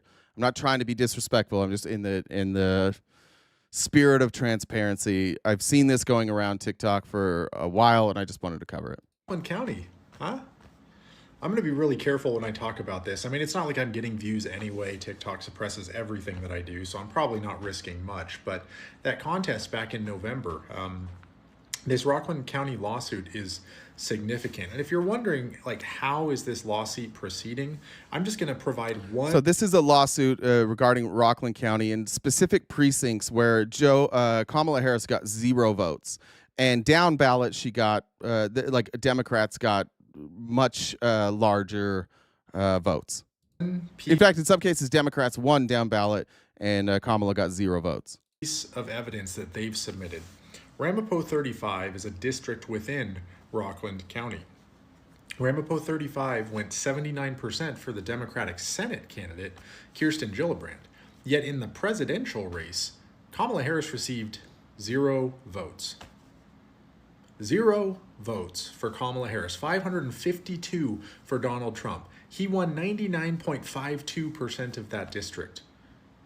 Who knows where the other 1 or 2 votes went, but it wasn't to Kamala. She received 0 votes. You're telling me that there is a district that voted almost entirely for the Democratic Senate candidate and then went 100% for Trump? This is something. Now, I think that it's fine to investigate this. I'm glad they are investigating it. But I did look at this. In many of these same precincts, Joe Biden got 0 votes. So it's happened before. It's not an anomaly that it's happened. Now, if you're going to dig into it and say, like, maybe this has been going on for a while, fine. The story that's being told, the narrative coming out of those counties, is that there are some deeply religious groups. I think it's Hasidic Jews in Ramapo 35, and that they regularly vote as a block, and that is why no votes for Kamala Harris is what they're saying. So I just want to be clear on this, that it does seem weird, but it's not the first time it's happened. So let's be careful about that. It happened to Biden and I think might have happened also to Obama. I can't remember now after reading it, but I know for sure that in some of these same precincts, Biden also got 0 votes, but down ballot, it was a little bit different. So I just want to throw that out there. Something to watch, guys. And for those of you like me that feel like we got thrust into an alternate timeline after our eyes and ears told us exactly what was happening in the lead up to November, it's worth keeping an eye on. Yeah, I think it's worth keeping an eye on. I think that's a good point there by millennial elder. But when I looked it up, there at the very least there is an explanation for it, and there is a history of this exact thing happening. So maybe it's not that. Maybe it's not as serious as people think. I have seen, though. I mean, it is bizarre how many times Trump won the top of the ballot and Democrats won down ballot. Like, I live in Arizona. It is bizarre to me that Trump won Arizona, but Democrats won the Senate. Like, I really, it is difficult for me to understand that, especially like the margins. There's a lot of places like that. There's a lot of places where the top of the ballot Trump won and Democrats won down ballot. I guess if you're going to talk about like at the time, I think the country has shifted their views now when it comes to Israel and Palestine. I think we're far more there's far more attention given to the Palestinians. There's far more people that find themselves turning against Israel right now than in November. So I guess you could say that could have been the reason. I don't know, but it is bizarre. It's a very strange thing that Trump won so many places where down ballot Democrats did really well. Let's get to. Actually, I want to show. I didn't even mean to. I didn't put this on the outline, but I want to cover it. There was a debate yesterday. In New York City, they are in the midst of electing a new mayor, and you had all the Democrats coming together for their primary. And one thing I want to applaud the Democrats in New York for doing is they're doing ranked choice voting. And with ranked choice voting, I think there's 5 spots. If you guys are in New York, correct me if I'm wrong, but I believe that there are 5 spots, and you're going to have ranked choice voting for those 5 spots. I want to show this clip. So this is where I think Democrats, establishment Democrats, are losing the people. I think that they think that most Americans still side with Israel. And let me just find this exact one. I'm sorry. Is this it? Okay, here it is. So this question was asked to each candidate. Is it if you are elected mayor, will you visit Israel? Which is a really fucking bizarre thing to ask. Like, just off the top of your head before you see this, like, ask yourself why a mayor from New York City would visit Israel. Like, pick any country. Pick Botswana. I don't care. Whatever. Iceland. What's up, Asta Sophia? Canada. Like, there's no reason for a mayor to visit any of these countries. But because of the influence of AIPAC, this question obviously was planted. And every mayoral candidate was asked if they would visit Israel. Here's the answers. New York, I would go to Israel. Mr. Tilson, where would you go? Yeah, I'd make my 4th trip. That's obviously former Governor Cuomo, who had to resign due to sexual harassment allegations. And honestly, fuck you if you're a Democrat and you vote for Cuomo. Fuck you forever. How the fuck are we going to be the party that's like, hey, Donald Trump's a dirtbag, and then we bring up Cuomo? Everybody who votes for Cuomo, who endorses Cuomo, should be immediately run out of the party. Fuck Cuomo. And even if he wasn't a dirtbag, he's a terrible candidate. But fuck Cuomo. And I can't believe that there are people out there supporting Cuomo right now. That's absolutely fucking insane. Israel, followed by my 5th trip to. Namaste said, Election Truth Alliance has the data on their site. Christopher Titus did a show on YouTube. Namaste, will you send that to me either, preferably on Discord? I want to see it. I'll dig more into the election fraud stuff. I'm not trying to say that there wasn't. I'm just saying that I don't want to be the right. I don't want to start crying election fraud when there's answers for things, but I would love to see it. Let's start this over real quick. New York, I would go to Israel. Mr. Tilson, where would you go? Yeah, I'd make my 4th trip to Israel, followed by my 5th trip to Ukraine, 2 of our greatest allies fighting on the front lines of the global war on terror. Mr. Mamdani. I would stay in New York City. My plans are to address New Yorkers across the 5 boroughs and focus on that. That's the right fucking answer. This is Mamdani. Is that how you say his name? I forget. Yeah, Mamdani. And this is somebody who's been very critical of Israel That is the right answer. I don't care what your stance is on Israel. This is the fucking mayor. The mayor has no business traveling to another country. He said, I'll stay here and I'll meet with everybody. That's the right answer. Zoran is his first. Yeah, Zoran Mamdani. Mr. Mamdani, can I just jump in? Would you visit Israel as mayor? I will be doing, as the mayor, I'll be standing up for Jewish New Yorkers, and I'll be meeting them wherever they are across the 5 boroughs, whether that's in their synagogues and temples or at their homes or at the subway platform, because ultimately we need to focus on delivering on their concerns. And just yes or no. And now you're about to find out who's owned by AIPAC, and this is fucking sick. This is when you know that everybody, look how uncomfortable everybody is on the stage right now, that this guy has the audacity to not kiss the ring of Netanyahu right now. Just the audacity. What a scumbag. How dare he say he won't go to Israel? Do you believe in a Jewish state of Israel? I believe Israel has the right to exist. Not as a Jewish state? As a state with equal rights. How's that the wrong answer? I can't believe we have Americans in the Democratic Party who are saying that Israel should exist as a Jewish state, that America, land of the free, home of the brave, America, founded by immigrants, America, the melting pot. We have people who want to be elected Democrats saying, yes, other countries should be allowed to discriminate based on ethnicity and religion, and that we should support the state of Israel, allowing rights to be granted only to those who share their ethnicity or their religion.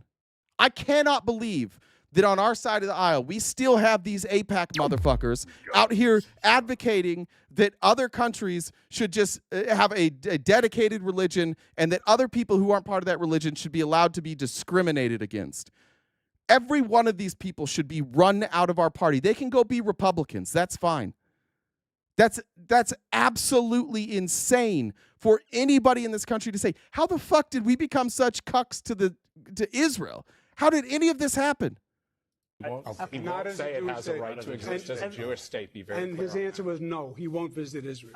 That's right, Cuomo, you big stupid bitch. That's exactly what he said. It's also why he's probably going to win. And I think Zoran's going to win this race. The polling that has been coming out of New York City is alarmingly good for him. Americans are waking up, and it sucks. Say it again. Every time I post a clip like this, I get a bunch of Nick Fuentes fans like, oh, yeah, the Jews. This isn't about the Jews. This isn't about hating a religion. This is about saying your religion doesn't take precedence over other people's rights to exist. You don't get to, because you believe something doesn't mean you get extra rights. And we have Cuomo up here like standing 10 toes down. Did you hear him? Did you hear him? Did you hear him when he said that the Jewish state shouldn't exist?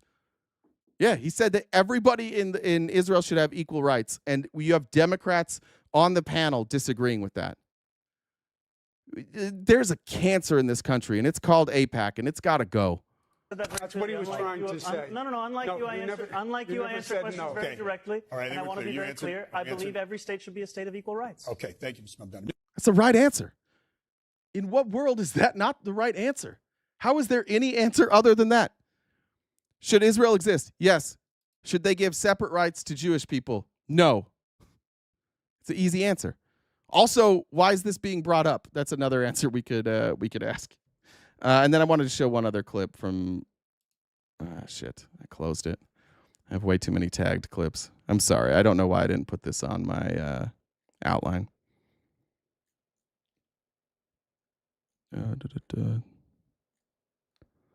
Is this the one? Here's him actually clarifying. I'll show this real quick. He went on Forward, Good Day New York. He went on after the debate, and they pressed him on the same issue. I think this is a Fox affiliate in New York. Because I feel like you did not want to make a definitive statement on this. Do you support Israel's right to exist as a Jewish state? I support Israel's right to exist as a state with equal rights. I believe that every state... Why not as a Jewish state? Because I'm not comfortable supporting any state that has a hierarchy of citizenship on the basis of religion or anything else. I think that in the way that we have in this country, equality should be enshrined in every country in the world. That's my belief. All right, let's talk a little because what a radical. And there's people at AIPAC that are seeing that. They're like, this motherfucker, he's got to go down. How dare he say that everybody have equal rights? And then I think it's, all right, where's the other one? Sorry.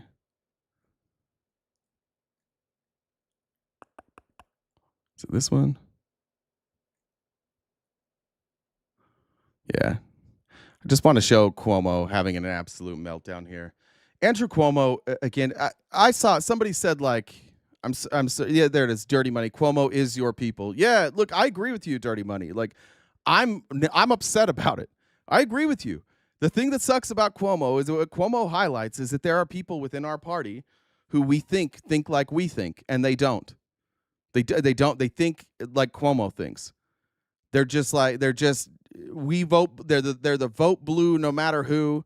They're the neocons that call themselves liberals. Like they're like, oh, we're cool with gay marriage, so we're liberal, we're progressive. No, you're not. No, you're not. You just like you're a little bit further left than the average Republican, just like barely. And you probably feel good. You go and you vote for a Democrat, and then you feel like, oh, look, I'm very accepting. I'm very progressive. Look at me. I've got a Biden-Harris sticker. I've got a Harris-Waltz sticker. I'm very progressive. And then you get on stage, and Cuomo's like, yeah. I totally think that Israelis should be able to have their own state, and they should be able to treat Palestinians like garbage. And they're like, well, he's got a point there. I agree with you. It's fucking gross that this dude's in our party, and it's fucking gross that he has support in our party. I don't know if this stage was set based on polling. Generally speaking, when you have a primary like this, the people in the middle have the highest polling numbers. If that's true, and that's why Cuomo's in the middle, I've got a real fucking problem with the people of New York City, and I hope they get it together. But now every panelist is going to be asked, like, what's their biggest political regret? And just watch how, like, Cuomo is Trump. He's unable to say ever that he did something wrong or that he is wrong about something. It's just attack. He's playing the Trump game where I'm perfect and nobody else here is as good as me. And my biggest regret is all of you motherfuckers. I can't stand Andrew Cuomo. If he wins, New York, everybody in New York, you all need to take a bath, and you shouldn't be allowed to vote for a while. Years in politics. Zoran's second behind Cuomo? Okay, thank you.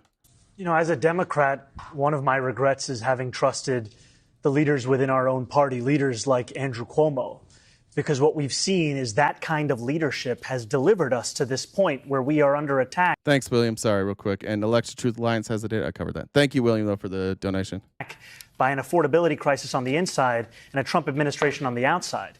And Democrats are tired of being told by leaders from the past that we should continue to simply wait our turn. We should continue to simply trust when we know that's the very leadership that got us to this point. We need to turn the page for new leadership to take us out. Mr. Tilson? Yeah, my biggest regret is that I didn't see Joe Biden's decline and call for him to resign earlier. It wasn't until after the debate that I became one of the loudest voices. Let me tell you something about you, Tilson. Nobody knows who the fuck you are. How's that your biggest regret? Nobody knew. I didn't know. Did anybody know that Tilson called for Joe Biden's resignation? Nobody knows who this dude is. That's what he chose? Guys, this is your biggest regret. My biggest regret is, and then he's just like, this will play well on the news. I'm going to play to the moderates right now. Bro, nobody knows who you are. I don't even know if you really did say that, but nobody, how's that your biggest regret? That's crazy. Publicly, nationally, calling on him to step aside. But unfortunately, by then it was too late, and we handed Donald Trump the presidency. Yeah, and nobody knew who you were either. So, like, it didn't fucking matter. Come up with a better answer, please. Mr. Cuomo. Yeah, holy airball is 100% correct.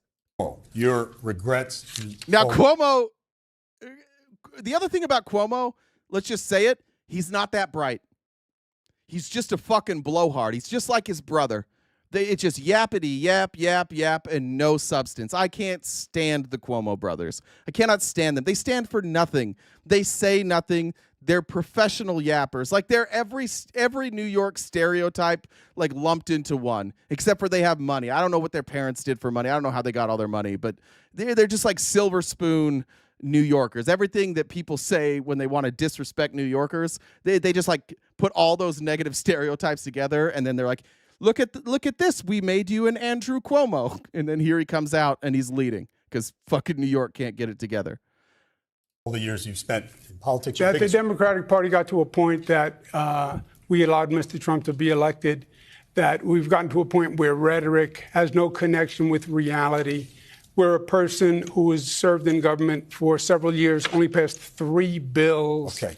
Bro, you lost your job as governor in a sexual harassment scandal, and your choice. What do you regret? I regret letting Trump get power. You didn't.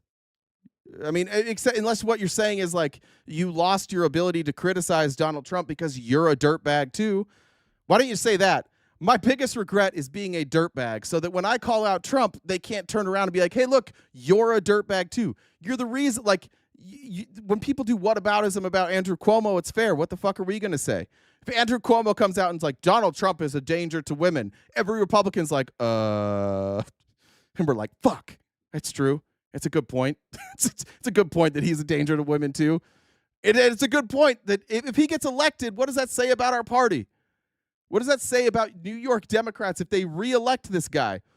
Donald Trump is the worst man on earth. Andrew Cuomo, though.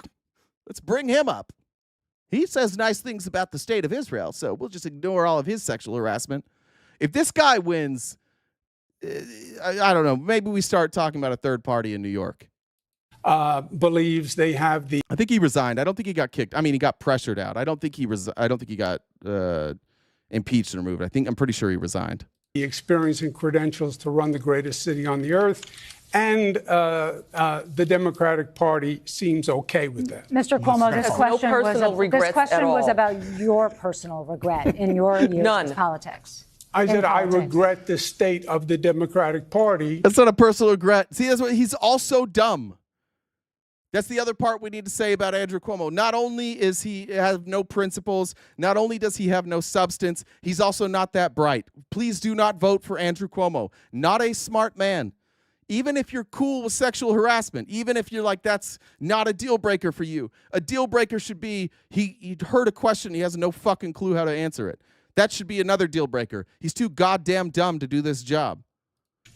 No personal we elected regrets. Trump. Not the 15. No regrets when it comes to cutting Medicaid or health care. No regrets when it comes to cutting child care. No regrets when it comes to slow walking PPE and vaccinations in the season of COVID to black and brown communities. Really? No Can somebody tell me who this is?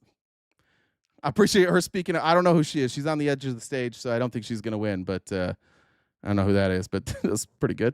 Regrets. Right, no regrets. We have to protect No Medicare regrets. for cities retirees. Okay, we want everyone to be able to respond. Retirees. Yeah. Okay, we want to respond to this, Mr. Cuomo. You only have a few seconds. Yeah, but no, I understand, but it's not. Oh, that's Cuomo's daddy. My bad, Ashel. She's Cuomo's daddy. My bad. Not accurate. Medicaid went up under me. I led the nation under COVID. Okay. I pushed President Trump. Excuse me, you led the nation under COVID? I'm sorry. Does anybody remember during COVID when Andrew Cuomo, we were all shitting on you then too, dude. We're like, hey man, you just killed a bunch of elderly people. You've got literally like trucks full of corpses all over your city. And you made elderly people go back into these homes where COVID was spreading and they were in danger. You were getting shit on that. You were not leading the nation. Virtually everybody in the country was shitting on this guy. And he's like, everybody looked at me like I was a leader. No, dude. No. To give us everything he had. Thank you, Mr. Cuomo. Right. I was there every day. You expressed it. Leading COVID. Okay. No regrets. I have to ask him all right. Mr. Cuomo, I'm sorry. I'm sure that people at home must be wondering about your answer to this question because we speak to voters throughout the city and quite a few of them will say, I'm not sure exactly what happened with those sexual harassment cases. We know that you say you never sexually harassed anybody. You say you're running to restore efficient government and efficient leadership. But in the past, your leadership came with what more than one investigation concluded was a toxic work environment, especially for women. And some of those cases are still ongoing. So I just want to ask you. Stood up to Trump. Yeah, I mean, maybe. Yeah, I don't remember. I know he was doing, somebody said he was doing those daily press things. I didn't know he was doing daily press briefings. I got to tell you, though, like during COVID, if you were listening to politicians during COVID, I think like that's a you problem. You shouldn't have been. You should have just been like, I know this is going to piss off the Republicans. Like Fauci was out there and he was showing you data. And he was giving you his best analysis of the data. And if you didn't agree with Fauci, you could have looked at the data. But if you found yourself during COVID, like just listening to politicians, that's a bad idea ever. It's always a bad idea to not fact check politicians. I don't remember him doing them daily, but apparently he did. I don't know. He's not the hero of COVID, though. Whatever happened, I don't think history remembers him as the hero of COVID. You, since we're talking about regrets, you have apologized to some of those women back when you were still governor. What do you say to voters now, looking ahead to your potential mayoralty? Are you doing anything differently? And why should they believe that that same situation won't happen again? Yeah, Melissa, let's just make sure we have the facts. A report was done 4 years ago making certain allegations. I said at the time that it was political and it was false. 5 district attorneys, Democratic, Republican, short, tall, looked at it all across the state, found absolutely nothing. 1 case has been resolved. I was dropped from that case. I said at the time that if I offended anyone, it was unintentional, but I apologize. And I say that today. There was also a Justice Department investigation, but we'll move on. Yeah, I don't know what happened with those investigations, but obviously it was enough for him to resign. All right, off of New York now. Like listening to a plumber while getting a prostate exam. Yeah, still a scumbag. And still, by the way, like even if none of that shit was true, his stance on Israel and his obsession and all of these Democrats with like just pleasing Israel. The truth is like it just goes to show that no matter what the positions are of your politicians, they can be bought. There is no reason why we should be talking about in a mayoral election whether or not the state of Israel should exist without rights for Palestinians. So it's not something they'll vote on. It's not something that's part of their role.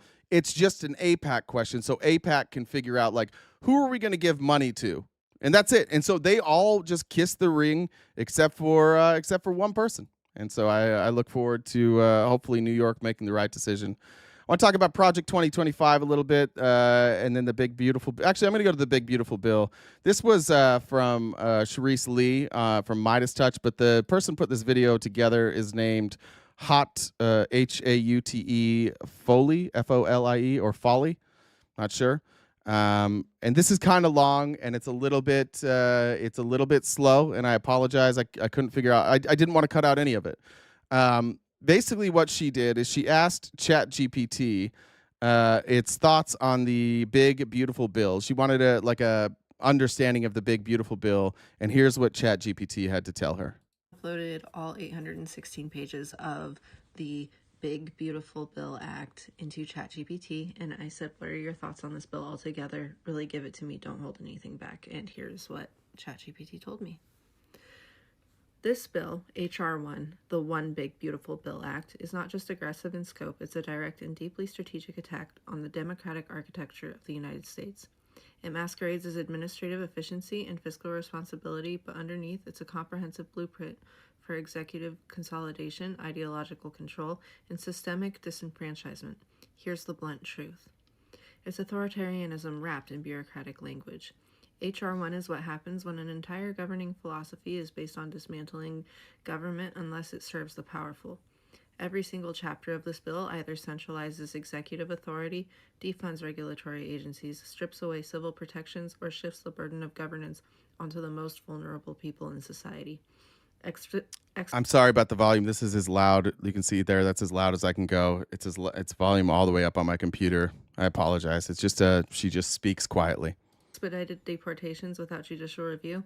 That's not about efficiency. That's about eliminating constitutional oversight to build a machine that can. Oh yeah, we can do 2 times speed. Actually, good point. I forgot I can do that on Twitter, right? We'll go 1.5. Cutting independent agencies like MedPAC or the Social Security Advisory Board, that's not reform. It's removing the brakes from a runaway train. Silencing classrooms and ending DEI funding, it's a cultural purge designed to codify a narrow, exclusionary worldview into national education policy. This isn't conservative governance, it's counter-democratic engineering. It systemically dismantles the safeguards of a free society. The institutions targeted by H.R. 1 aren't arbitrary. They're specifically the ones that ensure transparency, protect minorities, and maintain balance. Consumer protections, gone. IRS ability to audit tax sheets, neutered. Public health investments, slashed. Environmental and emission standards, repealed wholesale. This bill defends every agency that stands between corporate interests and profit. It creates loopholes wide enough to drive oligarchy through. It paves the road for a soft coup. What's most dangerous is how legally sophisticated this document is. It's not sloppy. It's not amateur. It's meticulous. That's look, it's useless. I can't hear what I can hear. You can't hear this video? Can you guys not hear the video? What are we talking about? MK Ultra, it's like, do you think we're against AI? This isn't proof, it's a breakdown. But okay, you can hear it. I know it's low and I apologize. If you can't hear it, switch headphones. Mostly what I want to point out is like, this is what you get when, and this is on purpose. The attack on education and this insistence that like, we should bring people that are in the business sector into the government. Republicans have spent the last 15 to 20 years electing people who are not lawyers, are not scholars, are not educators. They're bringing in people from the outside world, and they think they can legislate. And part of the reason that you do that, if you're somebody like Russ Vogt or you're the Heritage Foundation, you want people to come in who don't necessarily understand what they're reading in their bill. And that's the Republican Party right now. You have very few lawyers. You have very few constitutional scholars. You have a lot of people you have a lot of people who just like worked for themselves. You have a lot of entrepreneurs. You have a lot of people from the private sector. And if you know anything about like go to work, go ask your boss about the Constitution. Go ask your manager about like checks and balances. Go ask him about like different sections of the Constitution, like who has congressional power, where can congressional power be exercised. They don't normally know. For way too long, people have been saying like we need to get politicians out of politics. No, you don't. You don't. You need people who understand this stuff in politics. And this is how we get to a point where even Republicans now, and I'll show you this in a minute, Republicans are coming out after the bill, after they already voted for it, and like, wait, what's in that bill? Because they don't know what they're reading. It's written in legalese. It's written in a way for them to not understand it. They hide provisions in the bill. And now you're seeing Republicans over and over come out and be like, whoa. I should not have voted for that part. I didn't know that part was in there. It's because that's what this was set up as. It's on the surface, it looks like just a regular spending bill, but then they backdoor all this shit in that gives the executive branch ultimate authority. It's Congress saying, go ahead and take our checks and balances from us. Just give it to Trump. We're not doing any of this anymore. Just let him decide. Let the executive branch have all the power. Courts, fuck them. Let's just why don't we sneak in a provision where the president doesn't have to obey the courts? What if we just put that in there? That's why when ChatGPT reads this, it reads as an authoritarian document, because ChatGPT, for whatever you want to say about it, like it actually understands coded language, and it's comparing this type of legislation and this type of coded language to other countries, other bills, other constitutions. And it's able to compile all that data and compare it. And when you compare what's in this bill to authoritarian countries, you can see like this is the process of how authoritarianism came to be. And most of the people in Congress, for whatever it's worth, most of you and most of the people you voted for don't understand this. And I would take it a step further. Donald Trump does not understand this. None of these people understand it. The people who do understand it are the Russ Votes. And it's not about Trump. It's not about Republicans. It's about them seizing control. It's about them spending 20 years capturing the courts all across the country so that they can force their Christian ethno-state down our throats without saying, like, we're going to force a Christian ethno-state down your throat. It's about taking control and keeping control. So Trump's along for the ride, and he's going to benefit from it. But this is one of those times. This isn't about Trump. This isn't about Republicans. Most of them are unaware of what's happening right in front of them. They have no clue. And Trump's probably along for the ride because he's like, oh, I get more power? This is great. Yeah, I like more power. But their end goal is not Donald Trump. Their end goal is not Donald Trump the king. That's just what he thinks. Their end goal, make no doubt and make no mistake, it is a Christian white ethno-state. Builds the legal scaffolding for one-party control. It shifts power away from oversight bodies and into the hands of agencies under direct presidential control. It establishes surveillance and enforcement norms that can easily be turned on dissenters. It dissolves the idea of nonpartisan truth, replacing it with politically approved doctrine, especially in education, health, and environmental science. This isn't policy. It's a hostile restructuring of the republic, not done through tanks or violence, but through legislative subversion. Yeah, great point. Who was that? Me. The authors of Project 2025 clearly understand the laws. That was my fear with Project 2025 the whole time, is that it wasn't dumb. Like as I'm reading, I'm like, oh no, they can do this. This will work. If you get enough people to go along with this, it will work. That was our biggest fear with Project 2025. If it was stupid, if it was unworkable, fine. But we would say things about Project 2025, and the Republican response was like, no, we have a constitution, we have checks and balances. Those will hold up. Well, they're not. In many instances, those checks and balances are either being ignored or they're being removed. The Constitution is not holding up to Project 2025. The human cost will be catastrophic. Let's be crystal clear. People will suffer if this bill passes. Children will go hungry as food assistance is gutted and work requirements are tightened. Trans youth will lose access to care and their families will be criminalized for seeking it. Immigrants, many of them legal residents, will live in fear of removal or retaliation. Workers will face unregulated financial scams, higher pollution, and fewer rights. The elderly and disabled will face a future without independent scrutiny of Medicare or of Social Security sustainability. This bill treats social safety nets as disposable and human rights as negotiable. Final verdict, this is the dress rehearsal for autocracy. If this bill becomes law, it will not just change what the government does, it will change what the government is. It is a declaration that only certain people deserve protection, only certain truths can be spoken, and only certain lives are worth investment. This is the type of legislation autocrats dream of. Legal, sweeping, ideologically rigid, and dressed in the language of reform. If you believe in democracy, pluralism, justice, or simply the idea that the government should not be a weapon, H.R. 1 must be buried, not amended, not negotiated, defeated, fully. And this is the problem that we have. Like, look at the chat. Look at the Republicans in the chat. They have no idea. They didn't hear a word she said. All they hear is somebody who they assume is on the left, which, congratulations, you're correct. I'm on the left, and I'm criticizing this bill. And instead of learning anything, instead of engaging in this, you are just going to start saying dumb shit. You're just going to start doing whataboutisms. What about COVID? Oh, you guys want higher taxes. Oh, you're using ChatGPT. You can't engage in any of this because you don't know what's in it. You're too goddamn lazy to figure out what the fuck is going on. So you don't have it. You don't actually really have an argument to this.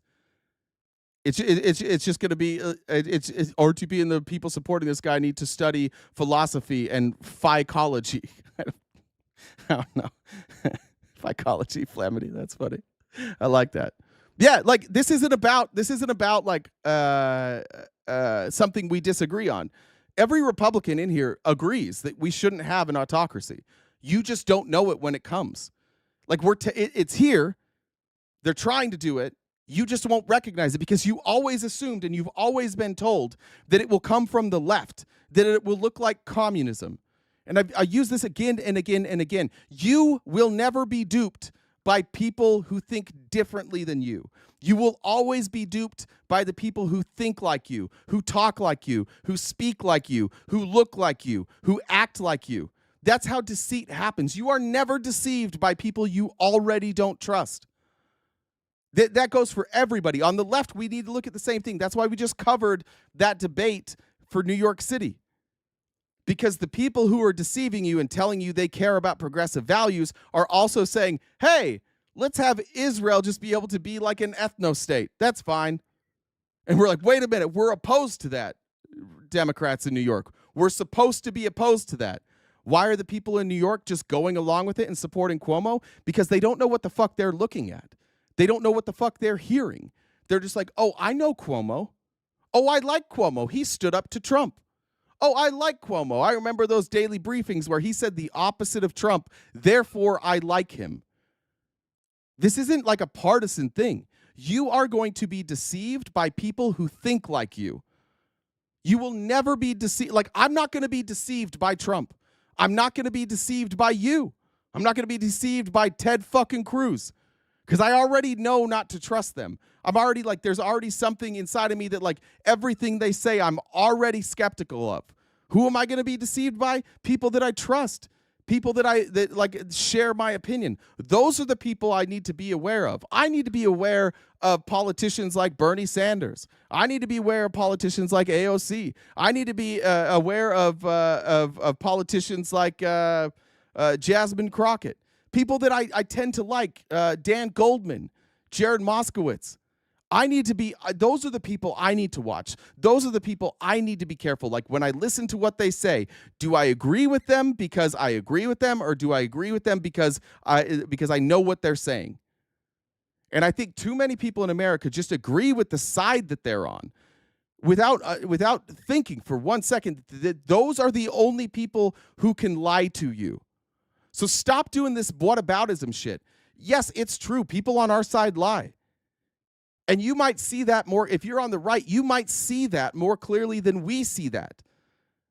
But in reverse, we'll see it more clearly when they lie to you, and you need to be aware of that. The solution for all of this is always dislike your politicians. Never trust a politician. Never hear what your politician says, think, oh, I agree with that because it sounds good, and go with it. If you don't know what they're saying is true, if you can't verify that what they're saying is true, just don't believe them. It's a really simple solution. But we have a Republican Party right now that is in fucking lockstep. Everything Donald Trump says, you guys just go with. And some of you haven't checked Donald Trump. Some of you hear what he says and you don't fact check it. And when you do, for some reason, it doesn't bother you. We've got to be better. We are slow walking into fascism, to autocracy. You are slow walking your rights being taken away. And it wouldn't be long if he keeps going. It's not going to be long before you live in a surveillance state. Do you think for 1 second that Donald Trump wouldn't try and silence speech like mine if he could? You don't think for 1 second that Donald Trump would try and shut down this channel if he could, if he knew about me? Let's just say this channel was a lot bigger. You don't think he would do that? You don't think AIPAC, if the AIPAC wouldn't use their leverage to try and shut down a channel like this? Of course they would. And just because you don't like me, you don't mind that it's happening. Or you don't like Hassan, or you don't like Sam Cedar, or you don't like, what is his name, Surf Times, or you don't like the Young Turks, whoever it might be. You just ignore it. They are taking away rights of speech. They're taking away rights for people in the way that they're being educated. It's sick. The only reason you don't care is because you're just like in it to own the libs. That's what you're here for. That's one big ass baby. I figured it out, Troy. Your mom showed me how to do it. Appreciate it. Just a reminder to everybody, you're all welcome to come up here and voice your frustrations with me in person. You're allowed. We take callers here. This is an open forum. We're 2.5 hours in, and all you baby back bitches are sitting in the comments still. Not one of you has the courage to come up and defend a position. Just a bunch of baby back bitches in the comments, and you're welcome to stay. It's nice to have you. All right, moving on. So the new tax bill, CBO score says it's going to add $2.4 trillion to the deficit and cut 10.9 million people's insurance. That's what the CBO says. The Republican response to that is, nuh-uh. And now they're just going around like just trying to trash everybody. Here is Ted Cruz. I don't even know what the fuck Ted Cruz is talking about here. But apparently Ted Cruz doesn't think the Federal Reserve should be allowed to pay interest now on debt. I don't know what's going on here. I don't know why people are going to buy our debt if we don't pay interest on the debt. I'm not sure. Here you go. The Federal Reserve pays banks interest on reserves. For most of the history of the Fed, they never did that, but for a little over a decade they have. Just eliminating that saves $1 trillion. So there's a lot of things we can do to rein in spending, and I'm urging my Senate colleagues, let's show responsibility for the next generations. You want to know the reason that we do this, and this is what Ted Cruz will never tell you, is the reason that we give interest to reserves from banks is because we have an economy that is set up to inflate because of capitalism, because we're cucks to the billionaires. And so we need the bank's money to inflate too. And so because we've designed a system where you need 2 to 3% inflation every year in order for these corporations to stay profitable and to increase profits for their shareholders, you also have to pay banks. The whole reason that we have to do all this shit that he's talking about, and I agreed, like Ted Cruz, if you don't want banks to get interest on their reserves, then you need to do something about our system that incentivizes investors over everybody else. We have to have an economy that grows by 2 to 3% to keep investors happy. And do we need that investment? No. Does it fix a goddamn thing for any of us if, let's say I've got $10 million and I go and invest that $10 million in Apple? Did that benefit anybody? No. But did it raise the stock price? Yes. So then what do they have to do? They have to pay out dividends. Right? We're going to take earnings. You're going to have dividends. You might sell some stock. Then those people can use that stock to leverage loans. Or they can use that stock, they can sell it, and they can buy more things. It's all because the system is rigged towards the top 1%. And instead of ever addressing any of that, they just find these little parts, and they're like, oh, this is bad. Oh, but will this piss off my investors? No, it won't? Okay. So now we're upset that banks get interest. Well, fix the system then. If you don't like that banks are getting interest on their reserves, then don't design an economy that requires 2 to 3% growth every single year. Because how is a bank going to keep up with that? How are they going to keep reserves if you're not paying them interest on that? What benefit do they get if they don't keep up reserves? That's why you have the FDIC, right? You have the FDIC to guarantee these loans, and the banks need to guarantee a certain amount in reserve. And so you say to the banks, if you keep a certain amount in reserve, we'll give you a little bit of interest on that, and that way we can pay for the FDIC. Why? Because the government doesn't pay for anything. They just always charge you for something. Let's do what's right. You think that's going to go through, the idea of telling the Federal Reserve they can't pay the banks that interest anymore? I don't know. I can tell you we had a robust discussion about it yesterday, and we're having a lot of robust discussions. Look, something else I'm pressing for is zeroing out the CFPB. That would save about... This is fucking sick. This man, Tea Party Ted, Patriot Ted, got into Congress Ted because of legitimately the Tea Party movement. The Tea Party movement was a reaction to the bailouts of the big banks. By the way, you know what else was a reaction to the bailout of the big banks? The CFPB, the Consumer Financial Protection Bureau. And the reason they had to put the Consumer Financial Protection Bureau in place is because these banks are so big and people don't have the money to sue them that the government put into place the CFPB so that you and I, everybody in here, are protected by the CFPB. And the return on investment from the CFPB is great. Consumers, you and I, the taxpayer, we're getting money back from the banks. We get back more than we pay to manage the CFPB. But why does he want to get rid of the CFPB? Because his donors don't like it. Why? Because they don't want their companies. Facebook just moved a bunch of their operations to Texas. Twitter just moved a bunch of their operations to Texas. Google moving operations to Texas. All these social media companies, they want to be payment processors because every dollar that flows through, they want to get. TikTok's another good example. Like, TikTok takes 60% of every dollar that you spend. Did you know that? When you guys send me, when you send a donation to us and you send it on PayPal or Cash App, we are set up as a business, so they take a small percentage of that. When you send it through YouTube, they take 30%. Every dollar you send here, 70 cents goes to the creator and 30% goes to YouTube, to Google, to keep things running. They're payment processors. They want a piece of every transaction. That's why they allow you to do super chats, so they can get a piece of that. TikTok takes 60%.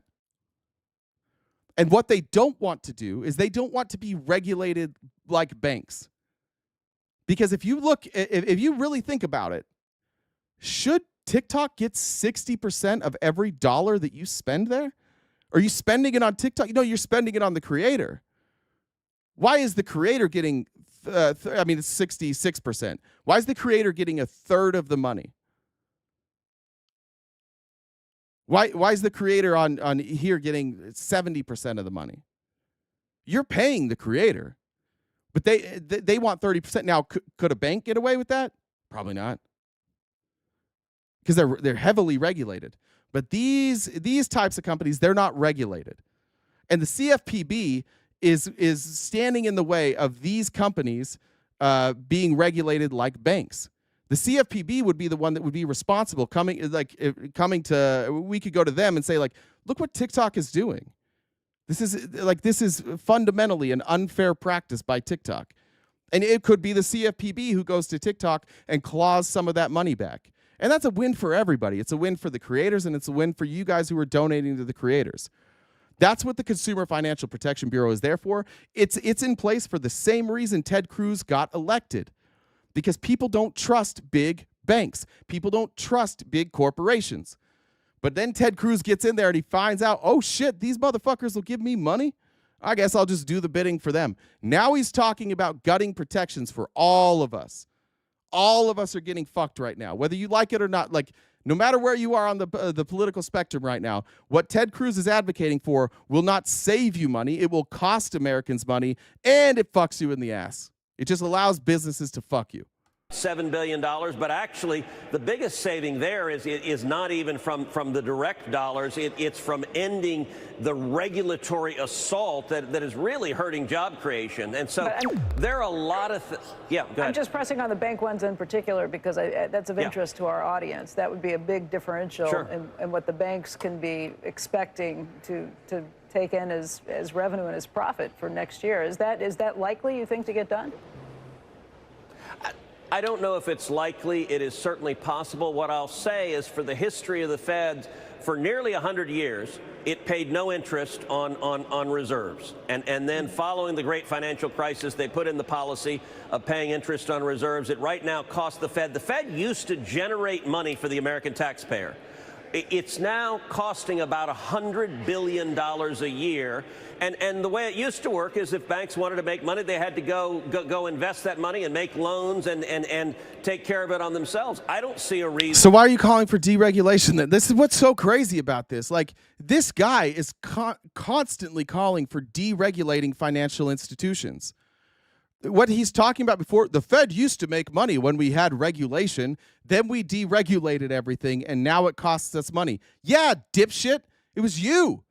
It was you and your friends that wanted to give bailouts to banks instead of the American people, where we used to generate some revenue and now we don't. Why? Because all you guys ever do is the bidding for the corporations and the big banks. They're just fucking you, and they're telling you this is about freedom. We're going to save you money. No, you're not.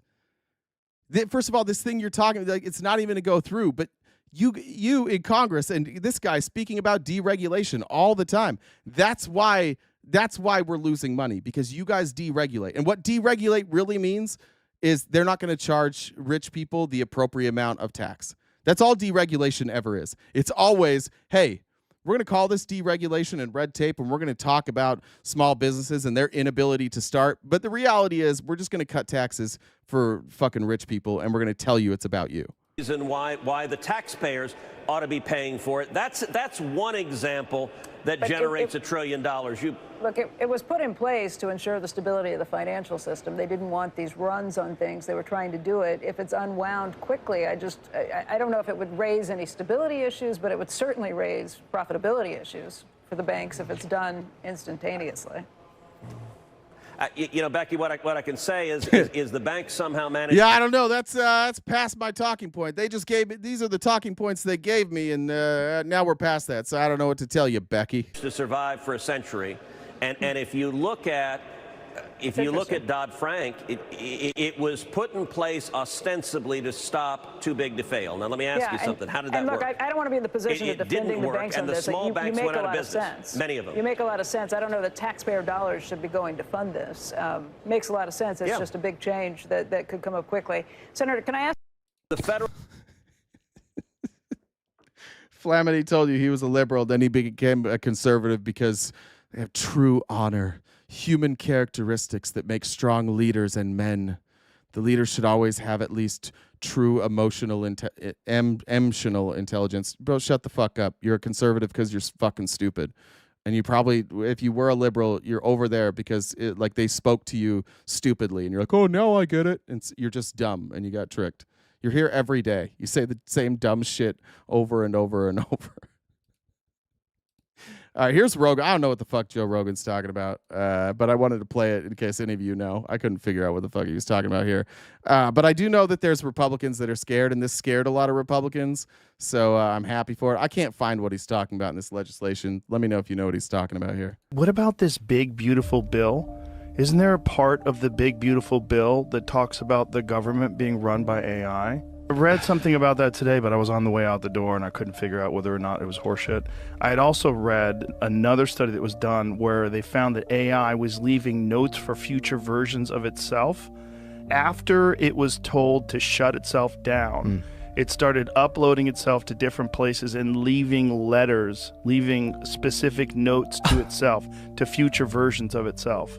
Oh my God. It's like a human. Get rid of Flamini. Flamini, shut the fuck up, dude. You are such a little bitch. You're here every day. I call you dumb every day. You don't come up here every day. You have the invite.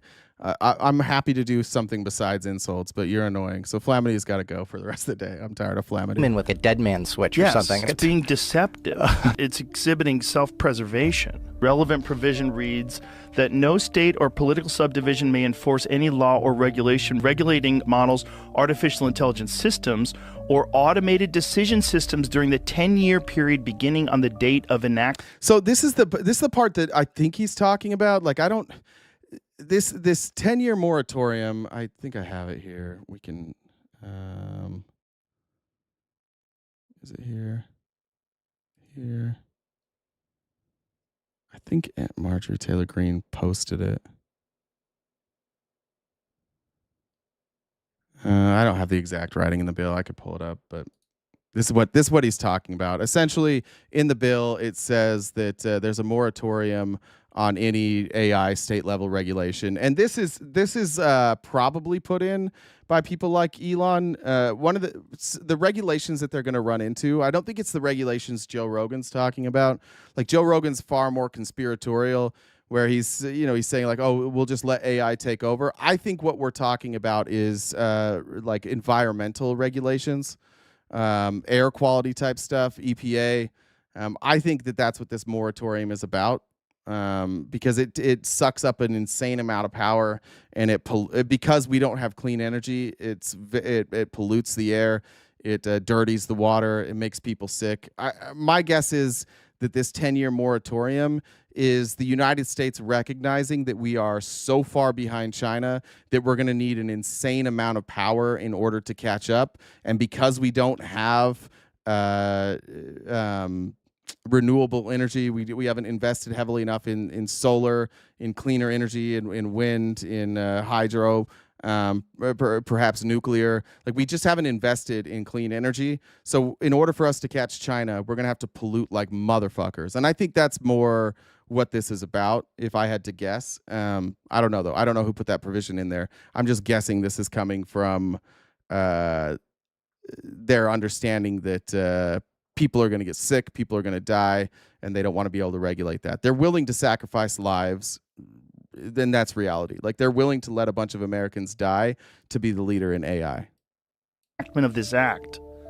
What? Jacob, I don't have to believe China. That's the thing. Like, why do you use the word believe? That's far more telling about you. I don't believe anybody ever, Jacob. Ever. You do.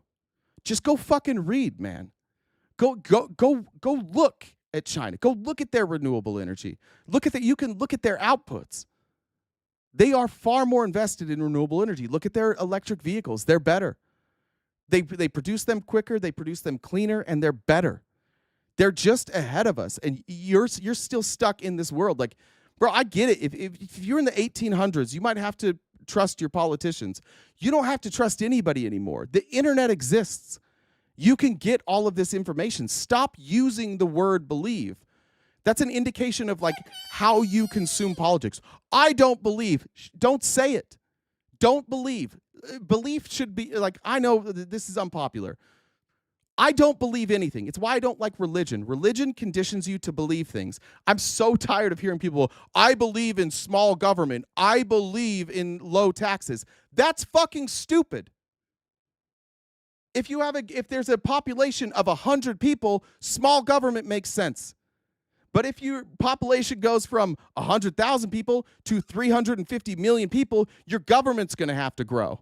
It's the Ted Cruz like dumbed down argument. 100 years ago, our government was smaller. Yeah, no shit. We had less people. We didn't have cars. We didn't have airplanes. We had less schools. We had less universities. We had less infrastructure. We had less industry. We had less banking. We had less investment. We didn't have the stock market. We didn't have crypto. Yeah, no shit. It should be bigger. Why do you believe in that? Just do what's right. Look at this. Look at what's happening in front of you and decide what the appropriate level of government is. Everybody wants to pay less in taxes. But when you say, I believe in less taxes and the country is going into debt, you're just a fucking idiot. You're just easy. It's just easy to dupe you. We should have low taxes. We can't pay our bills. How the fuck are we going to pay our bills with low taxes? I want the lowest tax rate imaginable. Right now, that tax rate needs to be a lot higher, specifically on rich people, because we're not paying our bills. But you get conditioned when you are a religious person, or lazy, you get conditioned by beliefs. I believe in this. Beliefs are things like equality. Like, I believe in equality. I think that people should be treated equally. That's a belief. And then you look at whatever the legislation is or whatever policy and say, does that policy promote equality? But saying I believe in low tax is fucking stupid. It's not a belief. Taxes are your revenue. Do you believe in low income? I believe I should have the lowest income possible. You should tax people whatever it takes to pay your bills. And if you can't pay your bills, you need to cut spending. And if you don't cut spending, you need to increase taxes. But the Republicans are like, what if we increase spending and cut taxes? What if we just make it worse? And then these people go out there with their MAGA hat. Yeah, that's right. I love Donald Trump. I believe in low taxes. Stop believing in shit. It allows you to be stupid. People should scrap belief from their life.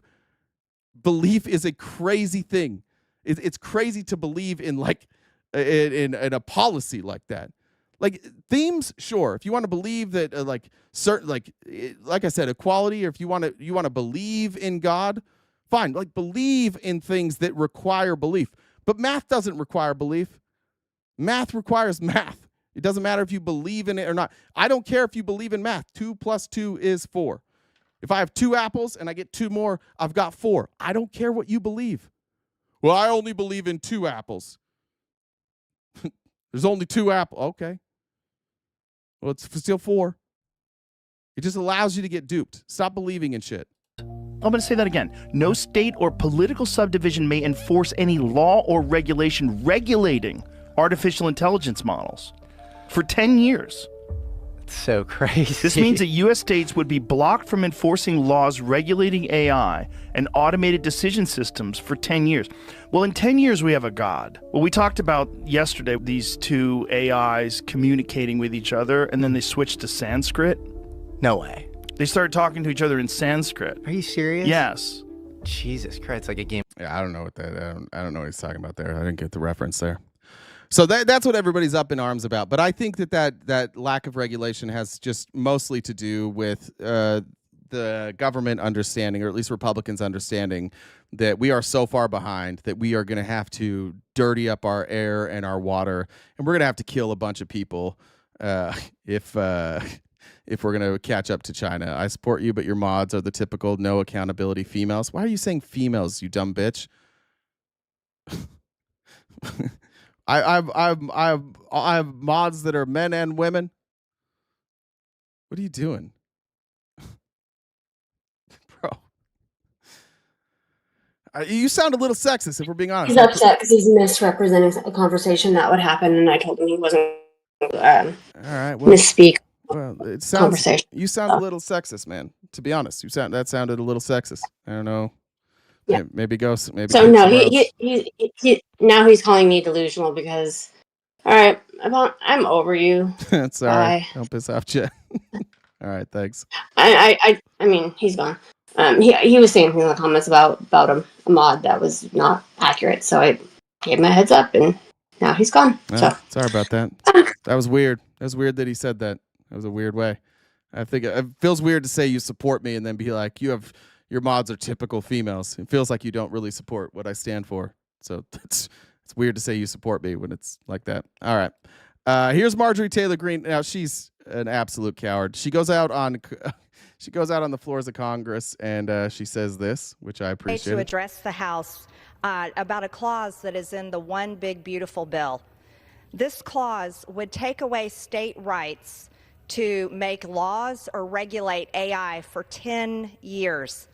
I think federalism is something that we must always protect, and I warn against the dangers of protecting a tech industry where we have no idea the future of what this industry will hold. AI is rapidly developing. AI has developed quickly over the past few years. Imagine what it will be 1 year from now, 5 years from now, and 10 years from now. When we look to the future, we cannot take away states' rights to regulate or make laws to protect the people in their state or to regulate businesses that operate in their state. That would be destroying the very foundation of this country, which is federalism. Denise said, here's for fucking everybody in the ass, damn government. I appreciate that. That made me laugh. We must always limit federal power and protect state power. Now, the pushback and the reasons that I've been told about this is that American tech and AI companies must be able to compete with China. Well, American and tech and AI companies can compete with China, and they should compete with China. However, we don't destroy federalism in order to allow them to do that. She voted for the bill. I just want to be clear that we're listening to her. She voted for it. And now she's on the floors of Congress saying, I don't like it. Don't vote for morons.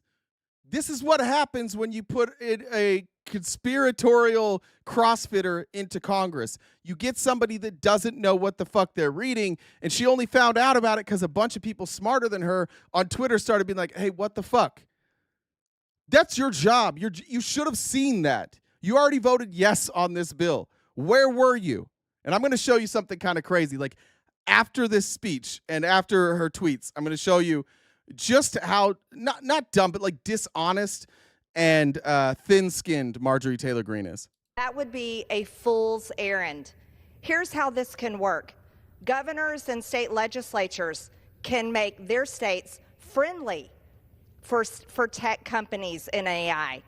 Bringing these companies in by making it easy for these companies to operate in their states. That's how it's been done for every single innovation, industry, manufacturing, and all companies across America. Can you imagine going to work and you're like, fuck, I got to listen to Marjorie Taylor Greene for 4 minutes. So we're just standing in solidarity with our elected Democrats who had to listen to her speak for 4 minutes and 21 seconds. You don't destroy federalism for one industry, you protect it and allow states to compete to bring those companies into their states. That's the right way to handle this going forward. All right, actually, we're going to cut it. I just again want to point out that this bill that she's lecturing everybody on, Democrats told them that that's what this bill did, that it was a big handout to big industry, and they yelled at them. And now here she is criticizing the bill she voted for. Here is her tweet, full transparency. I did not know about this section on pages 278 and 279 of the One Big Beautiful Bill that strips states of the right to make laws or regulate AI for 10 years. I'm adamantly opposed to this, and it is a violation of state rights. And I would have voted no if I had known it was in there. Again, you had the bill. We have no idea what AI will be capable of in the next 10 years, and giving it free reign and tying states' hands is potentially dangerous. This needs to be stripped out in the Senate. When the OBB comes back to the House for approval after Senate changes, I will not vote for it with this in it. Okay. I appreciate that. But now look what happens. This is Congressman Garcia, who just wants to point out to Marjorie that she didn't read the bill. And now here's Marge. After she gave that speech and tweeted that tweet, watch her now pretend that none of this happened. It's also interesting because Chairwoman Greene, I understand, now regrets voting for this bill, as she mentioned yesterday. Is that correct, Chairwoman Greene? Are you yielding me time? No, I'm just asking if I think you say now you regret voting for the bill. Is that correct? The bill actually destroys what you guys voted for the past 4 years, and I'm proud to have voted for that bill to fund. It's one day later because she's such an egomaniac and such an unabashed fucking moron, and she is so afraid to be caught looking stupid that one day later, one day after tweeting this and spending 4.5 minutes lecturing people on the congressional floor, she's just proud of it again now. Border security actually, to Chairwoman deport Green, all these yesterday, illegals you guys let in the country. Chairwoman. It wasn't about deportation. This wasn't about deportation either. She just she can't. Accountability is like it is what they are afraid of more than anything. Yeah, I'm being held accountable. Never mind. I'm all for it now. It was great. I'm proud of it. One day later. Chairman, yesterday you actually said that you regret actually voting for the bill. You posted after Elon's tweet that you didn't know certain provisions were in it and that you would have voted no if you had known. And so obviously you didn't do a thorough review of the bill. And I'm not surprised, of course, that Republicans in this Congress are now going back and forth on the bill. It's also... I just want to show you Marge. I mean, she's got to go. I don't know how. I swear. How does she win re-election? How is she not primaried by Republicans? Are you guys happy to have just like the world's dumbest human be your elected representative? I want to go to the Senate hearings. Somebody just said Abrego Garcia is on his way back. Let me pull this up real quick. Let's see. So, Diane, what we know is that Kilmar Abrego Garcia is back on his way from El Salvador to the United States. He's flying here and should land late this afternoon in the United States. Now, we're told by sources that he's on his way back because he is facing criminal charges. He's been indicted by a federal grand jury, an indictment that remains under seal on charges related. What?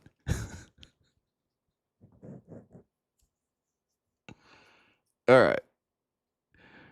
right. So we deported him without due process and wouldn't bring him back, even though he didn't get due process.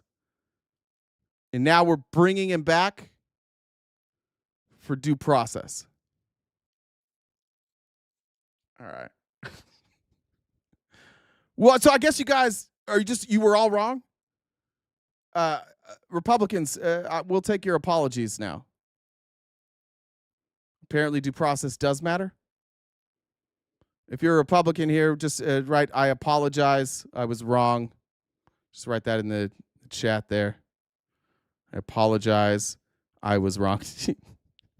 False news agency. Yeah, no, it's probably not true. That's right. ABC's just lying about this right now. You guys are insane.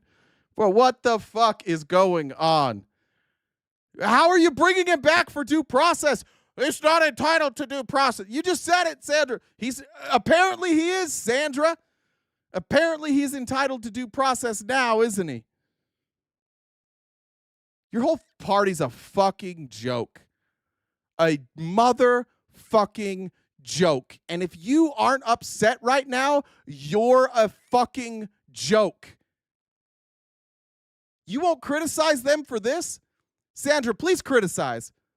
Sandra, you came up with that. I would like you, Sandra, to say Donald Trump thinks that Abrego Garcia deserves due process. Just write it in the chat, please. Can we just see if there's like any part of you that has any amount of integrity at all? Please, where are my Republicans?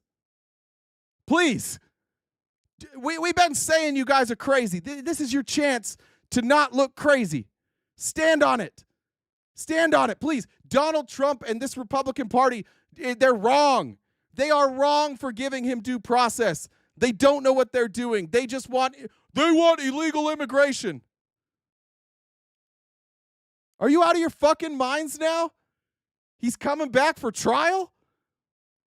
And that's what they brought him back to charge him with crimes? He's in fucking prison. How did he come back? I thought Bukele wouldn't let him out. Oh, we're not keeping him there. It's Bukele. If Bukele doesn't want to let him out, then he's not coming out. Then you charge him and Bukele just lets him go? Oh, nothing to see here. Oh, nothing to see. Are you fucking kidding?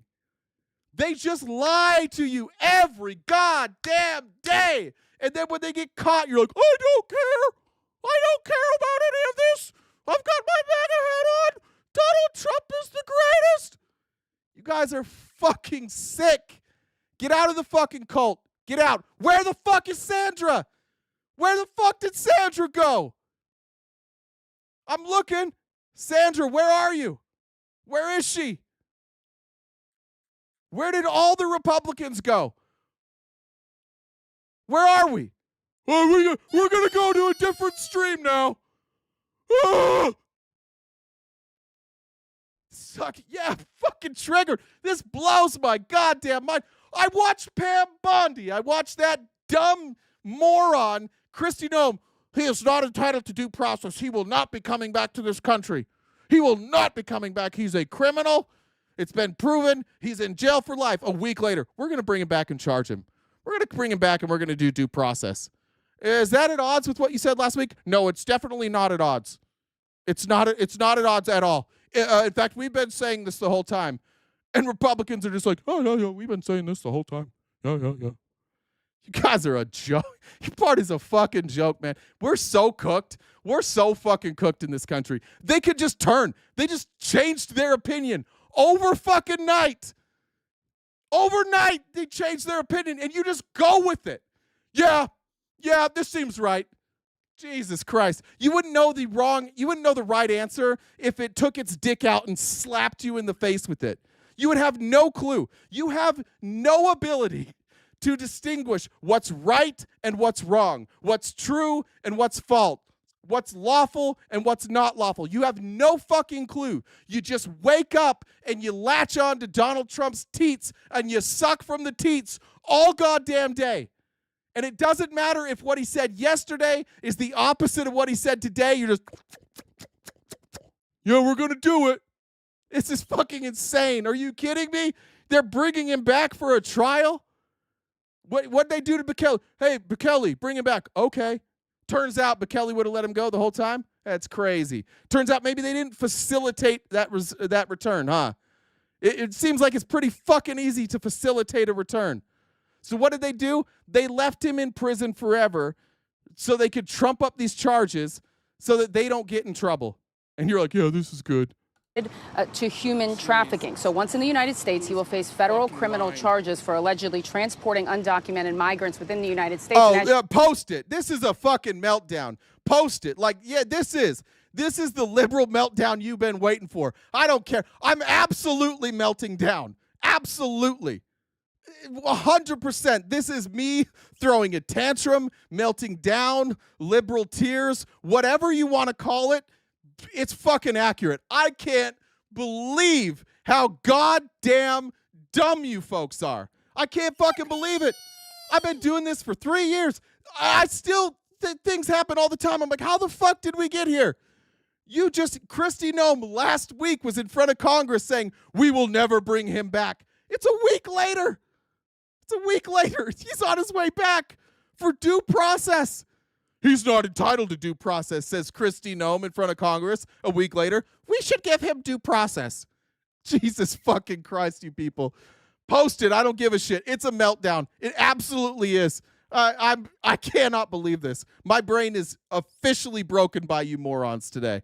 As you mentioned, that stems from what we've reported on previously, that 2022 Tennessee Highway Patrol traffic stop where Abrego Garcia was pulled over for speeding. He was in that car with 8 other people who he was transporting. He was originally let go with a warning by the sheriffs, but those sheriffs were speculating off camera that could be related to potentially transporting undocumented migrants. Now, it's important to note here that this investigation, these federal charges, did not really get put into motion until April. That was weeks after. Come on. They did the charges after? They put the charges on him in April? Guys, they made up new charges and brought him back. What are we doing? He already had due process. They send him, and then they did new charges after he was there? You guys invented charges to give him due process that you claim he doesn't have. Get fucked. All of you. Every one of you Republicans. Get so fucked. Just get all the way fucked. You're done. You're done. You're not serious people anymore. You're just fucking lemmings. Maybe this is AI. Are we in a simulation? Am I being punked? Is this like, you know that show? I don't remember. I think it's called like The Juror, where the one guy thinks he's on a jury and everybody else is actors. I swear to God, that's what I feel like right now. I swear all of you are in on this. I cannot believe this shit. They send him away without due process, and then they make up charges after they send him away and bring him back for due process. This is absolutely batshit crazy. Fuck your whole goddamn party. The whole fucking party. Fuck them. Fuck Donald Trump. Fuck Elon Musk. Fuck J.D. Vance. Fuck Scott Bessent. Fuck Howard Lutnick. Fuck all you. Every one of you. Get fucked forever. This is crazy. After he was deported and after the government admitted that he was mistakenly deported. So this federal investigation started when he was already in El Salvador. Of course, this is a mechanism to bring him back to the United States, where he will land shortly. We are told by sources that an indictment could be unsealed as soon as today, where we will see these federal charges. But again, it's worth pointing out, too, that it's unlikely that this criminal investigation wouldn't have started if it wasn't for that judge in Maryland in that civil case saying that ordering the government to bring Kilmar Abrego Garcia back to the United States. We remember that went to the Supreme Court. The Supreme Court agreed. Should we see this guy do the little heel click? Did anybody up in this top left corner? Sorry, I got distracted. Watch up behind her. United States. We remember that went to the Supreme Court. The Supreme Court agreed with the district judge here and said that he must come back. But again, it's important to point out this is separate litigation. That's the civil case. He is now facing criminal charges here in the United States.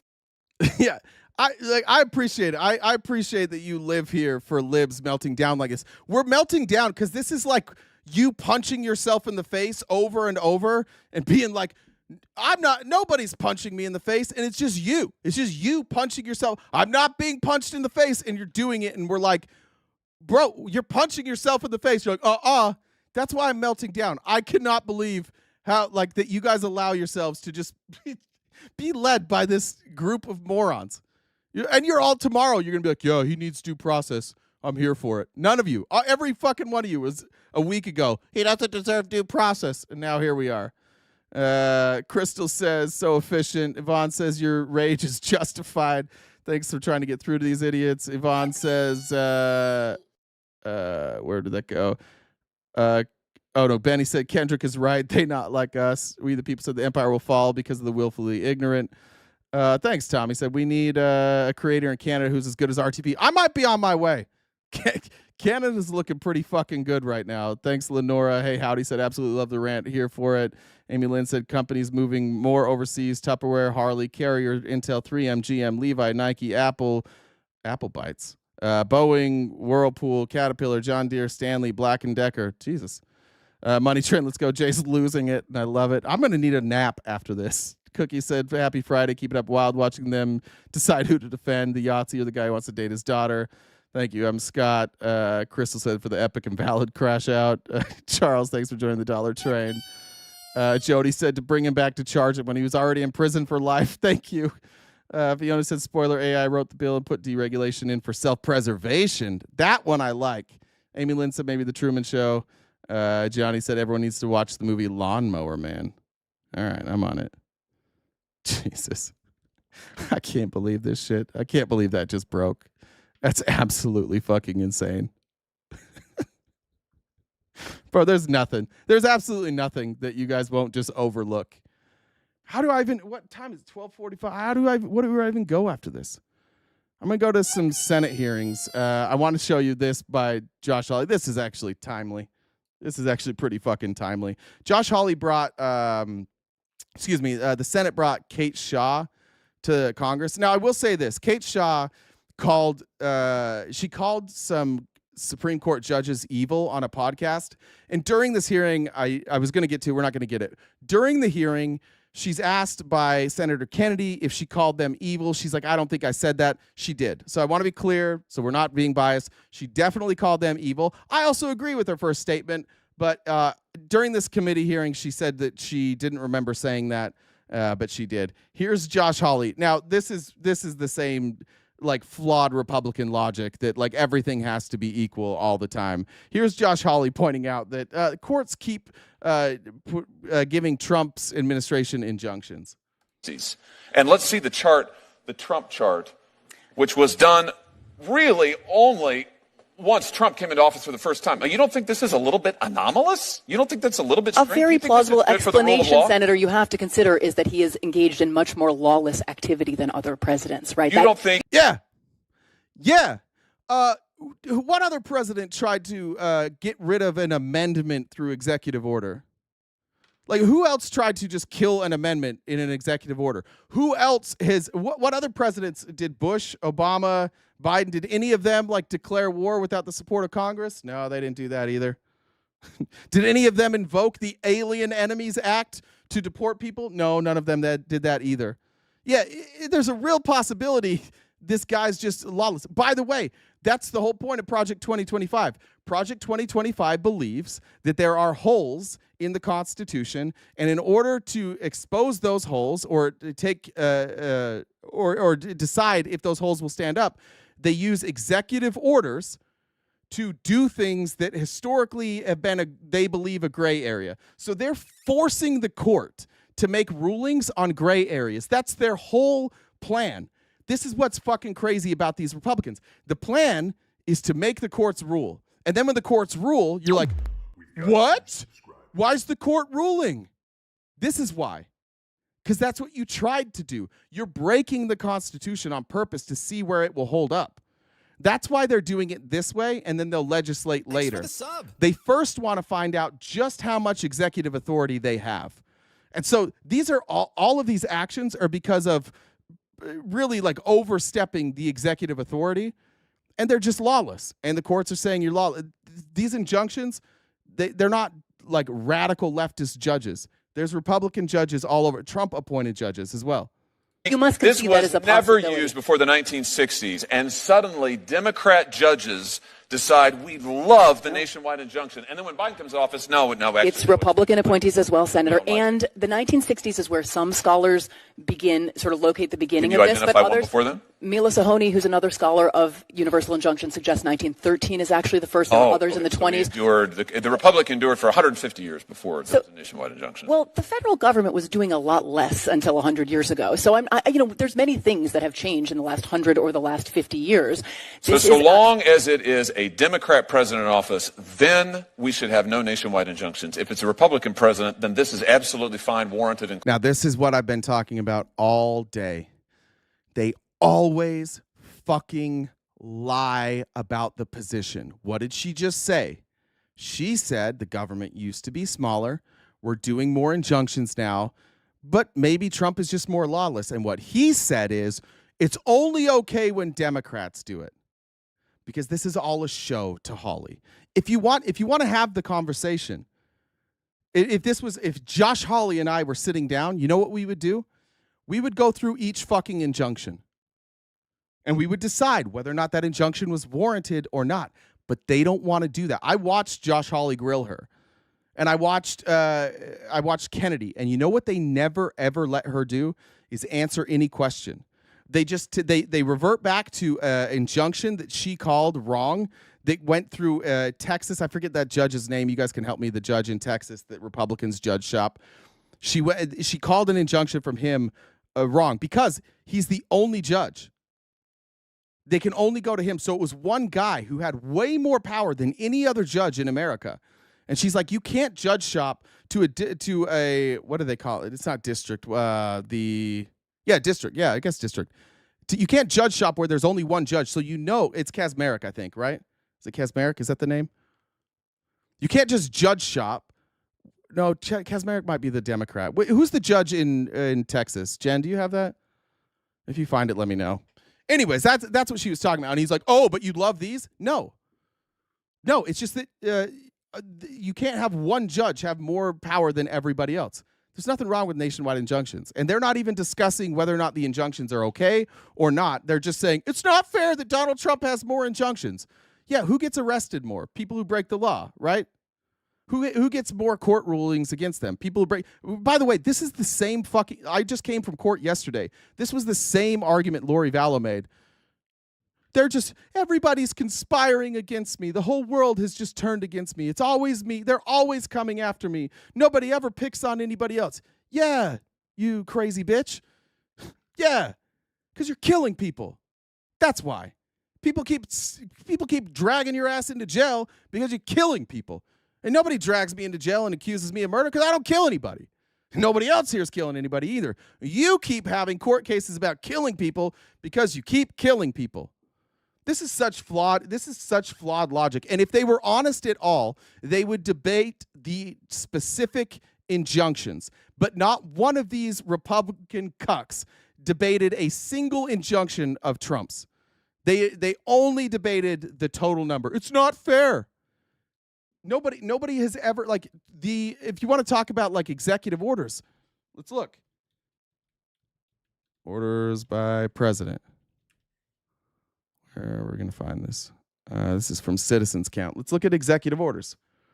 These injunctions are going to be basically striking down executive orders, right? There's got to be a total here. Oh, that's New Hampshire.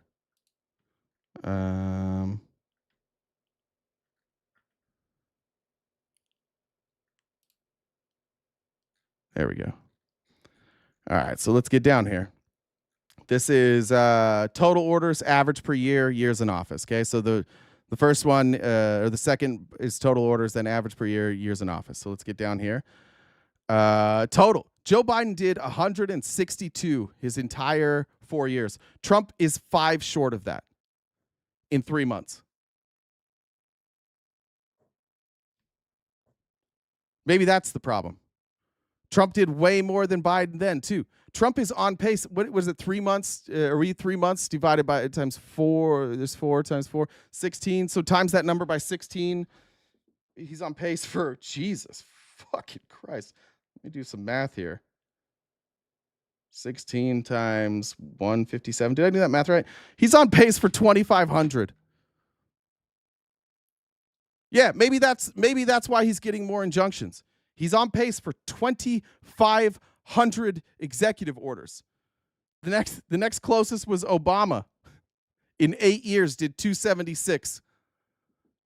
Yeah, I think 2,500 is slightly higher. Maybe, yeah, but let's not talk about that, shall we? Let's just pretend that we're comparing apples and apples here. You're not comparing two similar things. And none of these people, not one of these people that I know of, signed an executive order undoing an amendment to the Constitution, like just saying like, fuck it, birthright citizenship, fuck it.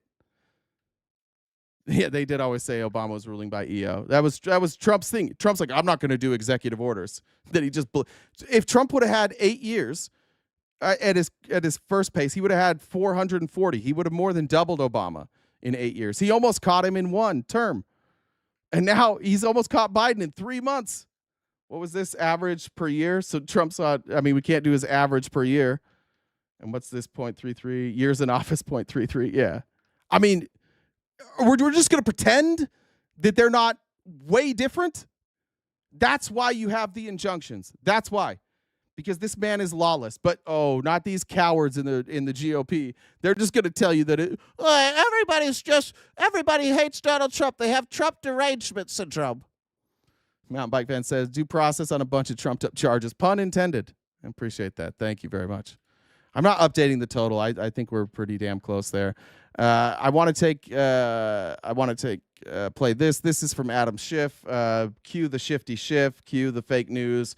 Cue the Russian collusion shit that all the Republicans are going to do to not listen to this. Here's Adam Schiff. But this comes in the context of the administration also going after law firms.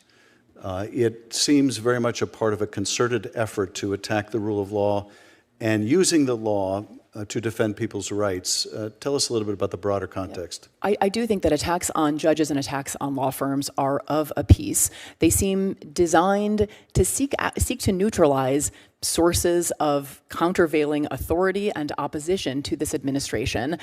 And if law firms can't take on unpopular causes because they are scared to run afoul of the president, and if judges are scared to rule against the president, then we really have lost any meaningful check on a president. And as I said in my opening remarks, I think if the Constitution is committed to a single principle, it is limits on power, right? No absolute power. And I worry that we are on a path toward few, if any, meaningful limits on the president. But yeah, a fun story about those law firms that Trump has threatened. They're having a hard time finding clients because clients are like, yeah, we don't really want to do, we don't really want to work with somebody who's just going to do whatever the president says. Like we're not interested in that.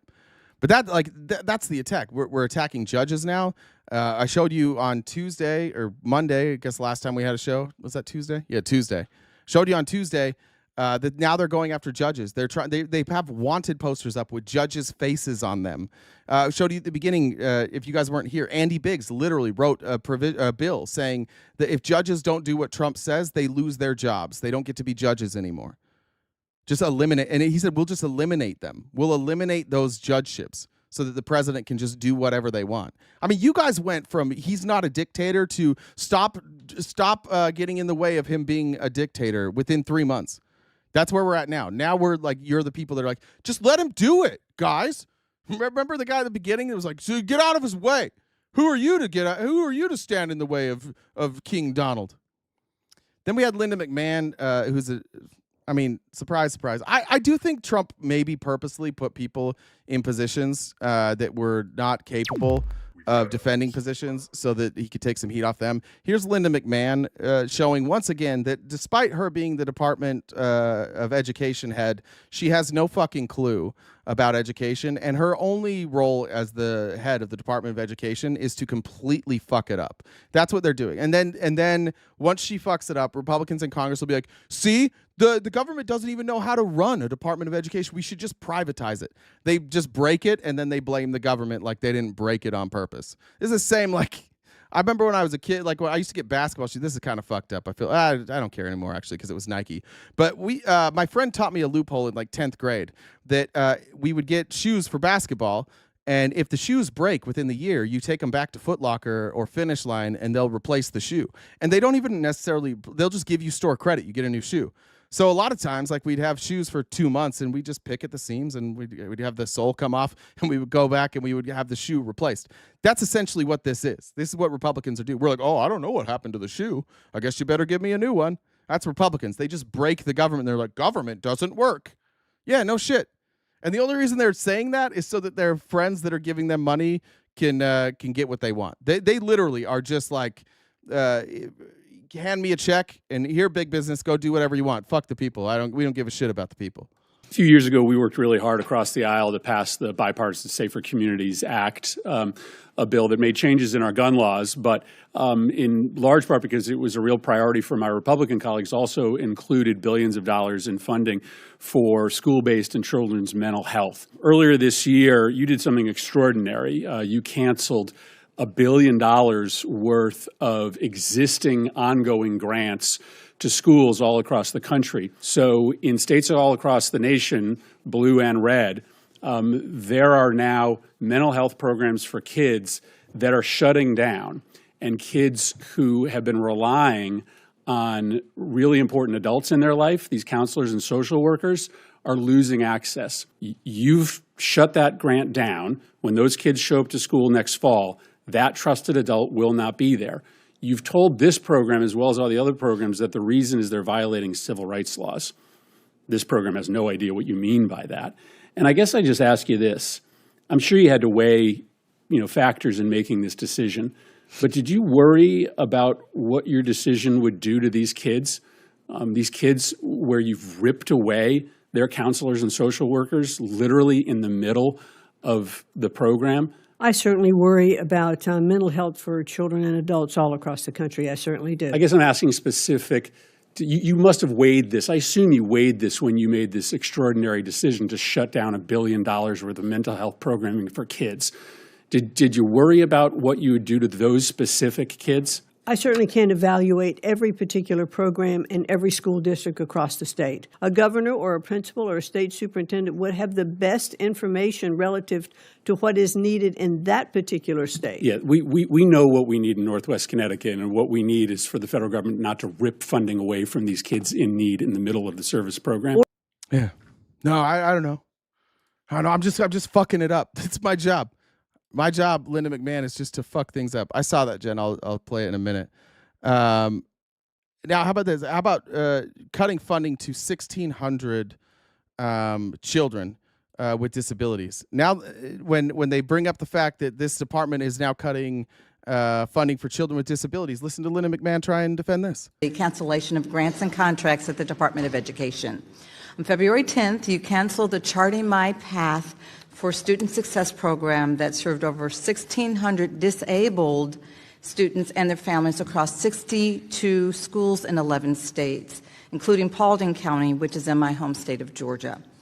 This year-round program provided support services and frequent small group sessions to ensure that physically disabled students or students with dyslexia, autism, and other disabilities, as well as their families, can meet their goals of transitioning to and succeeding in adulthood, which is really what every parent wishes for their child.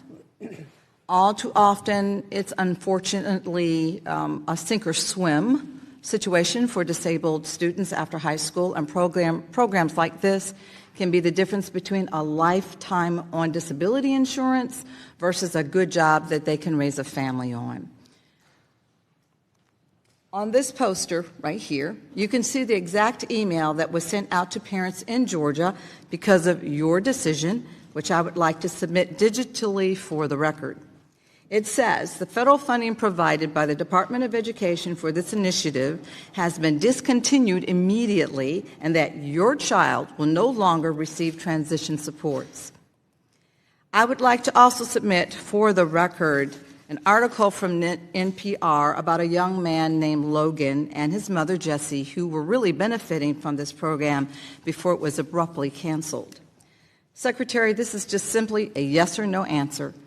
Do you stand by your decision to cancel this program in the middle of the school year without any warning to the hundreds of students, teachers, and families that were participating? Well, I would like to explore that more. Secretary, this is a yes or no answer. No, it's not a yes or no answer. Yes, it is. And the American people deserve I'm not going to give you a yes or no answer because full answer it's more from you, yes or no. I'm not going to let you circumvent. I'm not going to let you ignore it. Yes or no. It's a simple question. Well, Do I'll you have stand to by look into this some decision? of the different programs, and I can't speak to individual grant programs without looking into them exactly. There are a lot of grant programs out there, so I'd like to get back to you. Note for the record that the Secretary... She doesn't know. No, I'm cutting the funding. Let's see if there's any. I wanted to play this one too. This is Johanna Hayes asking Linda McMahon about DEI. And the one thing I've learned about virtually every conservative is they don't have a fucking clue what DEI is. And here is just a dog walking, proving that Linda McMahon wouldn't know how to cut DEI if she could. She has no idea what DEI is. Two really quick questions. Do you think that Holocaust education in our schools is a DEI program? There's no card for that. That's just yes or no.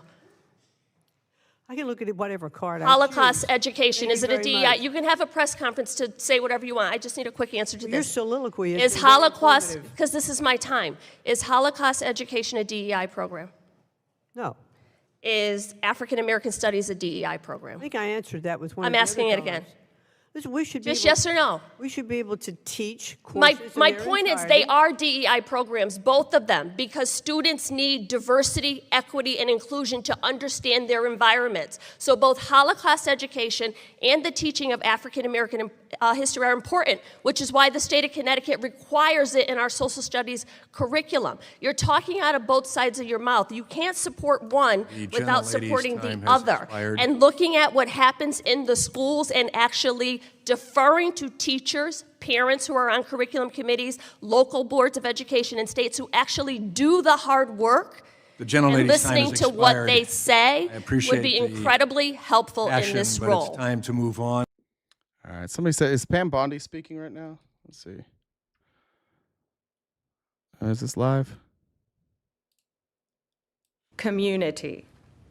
We want to thank the Department of Homeland Security, the FBI, our state and local partners, our acting U.S. Attorney Robert McGuire, and prosecutors from the Joint Task Force Vulcan. Questions? Attorney General,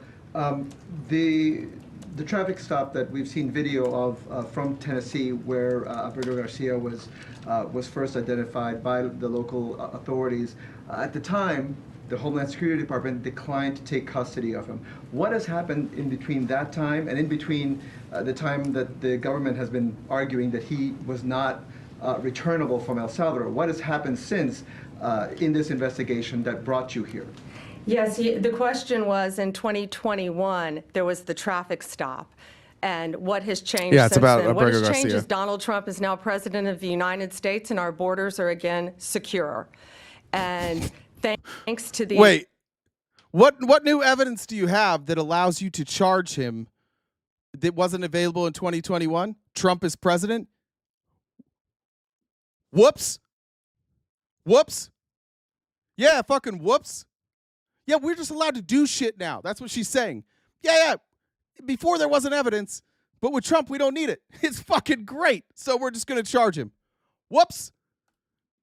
Bright light that has been shined on Abrego Garcia. This investigation continued with actually amazing police work. And we were able to track this case and stop this international smuggling ring from continuing. What? That's the answer she gave. Just so we're clear, that's the answer she's giving.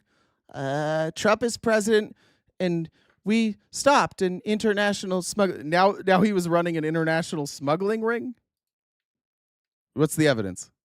Recently found facts, right? Yes. Okay. Recently found facts. Like what? To that point, can you just explain when this investigation was opened? The investigation in Tennessee, can you say when that investigation was opened? Well, the grand jury indicted on May 21st. This investigation has been ongoing. So the due process that he wasn't entitled to because he was here illegally, now we're doing due process.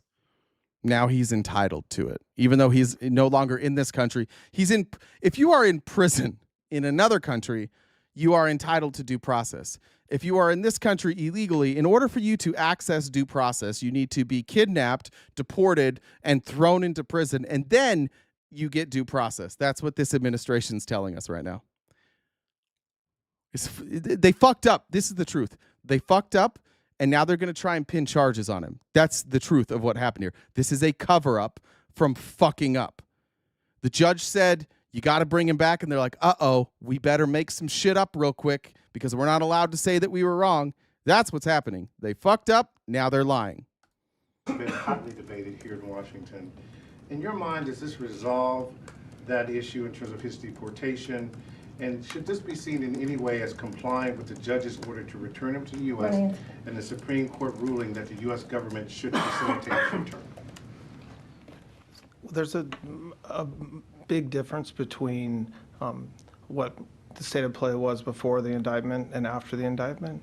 And so the reason why he is back and was returned was because there's an arrest warrant, which was presented to the government in El Salvador. So there's a big difference there. As far as whether it makes the ongoing... Wait, so they...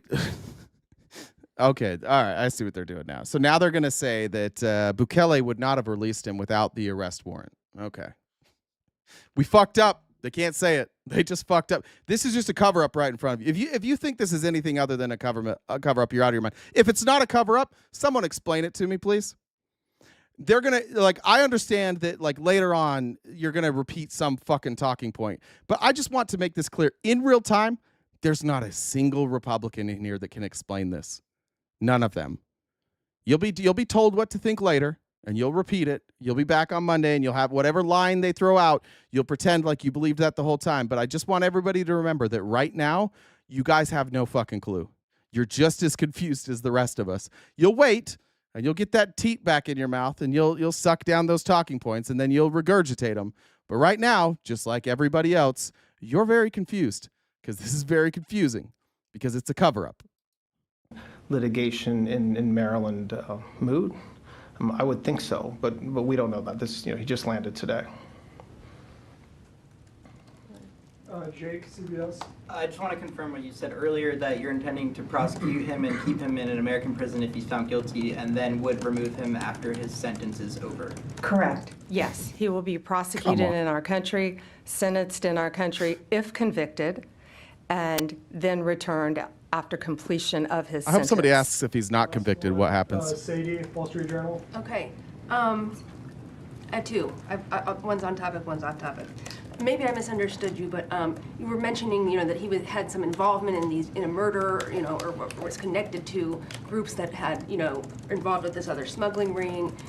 But to be clear, the only charges he's facing right now are the, human smuggling charges. Just that's the one offense. But the other things that you have talked about are not actually in the indictment? No, co-conspirators allege that, and we were clear to say that. He is charged with, it's not only very serious charges of alien smuggling. And again, there were children involved in that. Human trafficking, not only in our country, but in our world, is very... There weren't children in that van, right? Were there children in that van? Were there kids in the van? Does anybody remember? I thought they were all working age. Yeah, am I misremembering? Does anybody know? I don't remember children being in that van.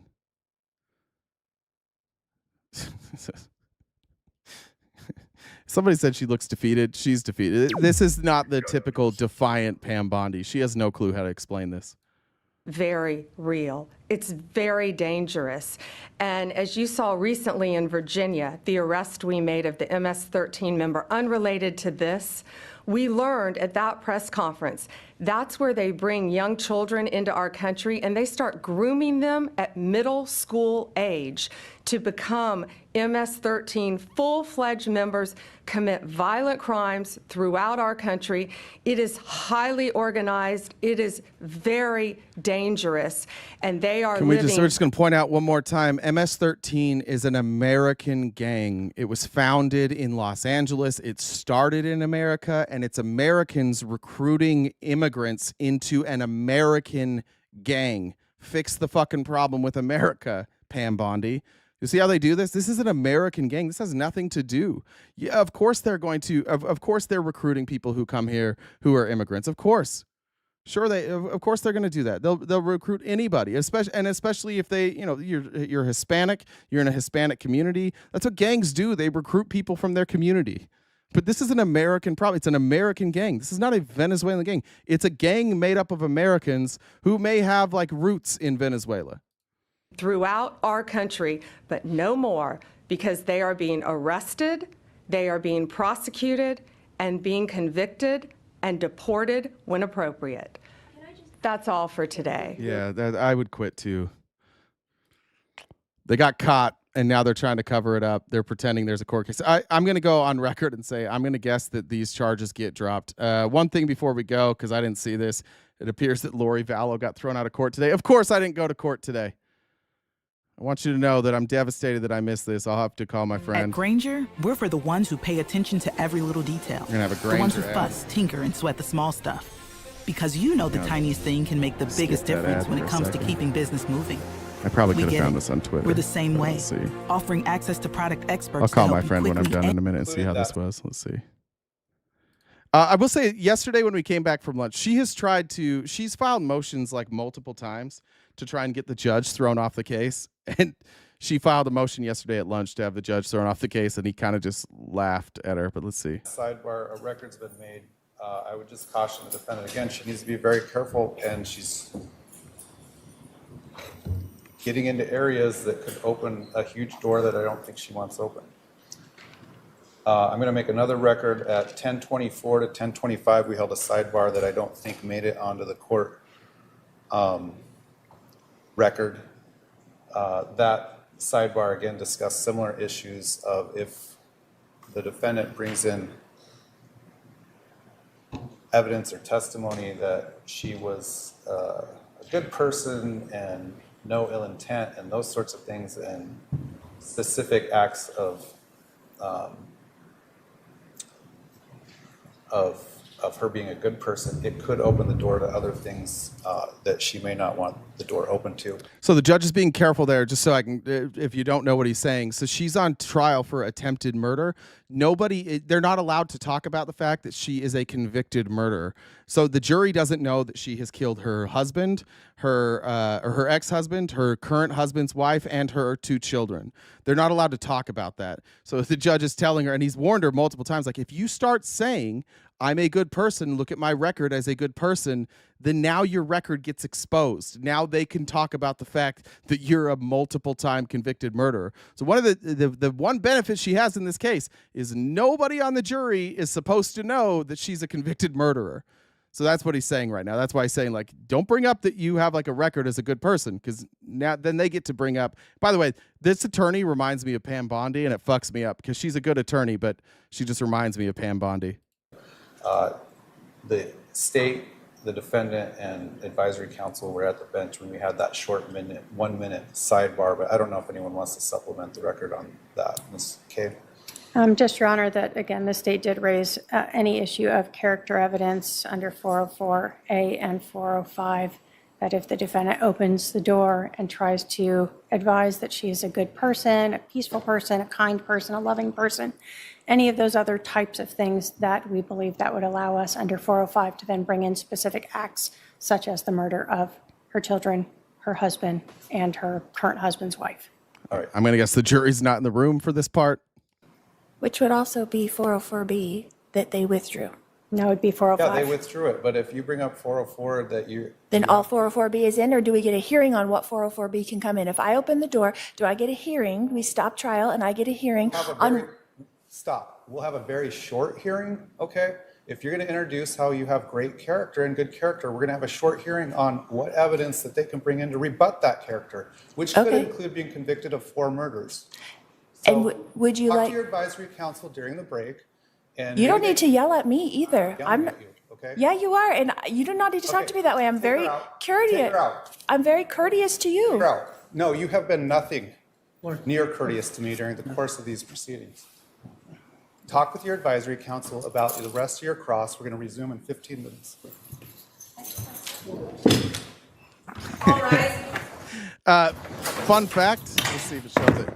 On her back, she has this thing on her back where if she like fucks up and she gets mad, they can like just shock her. I wondered why she wasn't cuffed. All right, she's out of there. I don't know what somebody said. They did a fact check and you found out MS-13 was started. What did you say? That it was started by immigrants. Yeah, in where? Was formed by Salvadoran immigrants and their children who had fled civil war in El Salvador. Yeah, Dirty Money. Where were they? Where were they? It was formed by Salvadoran immigrants and their children who had fled civil war in El Salvador. And where did the gang start? Los Angeles, right? Yeah, that's not a lie, is it? Where was it, Dirty Money? Where did it start? Let's see if you'll be honest now. Where's Dirty Money? And then we'll get out of here. I don't like being called a liar. Tell the truth, Dirty Money. Where did it start? Do we have an answer? We can pull it up for you.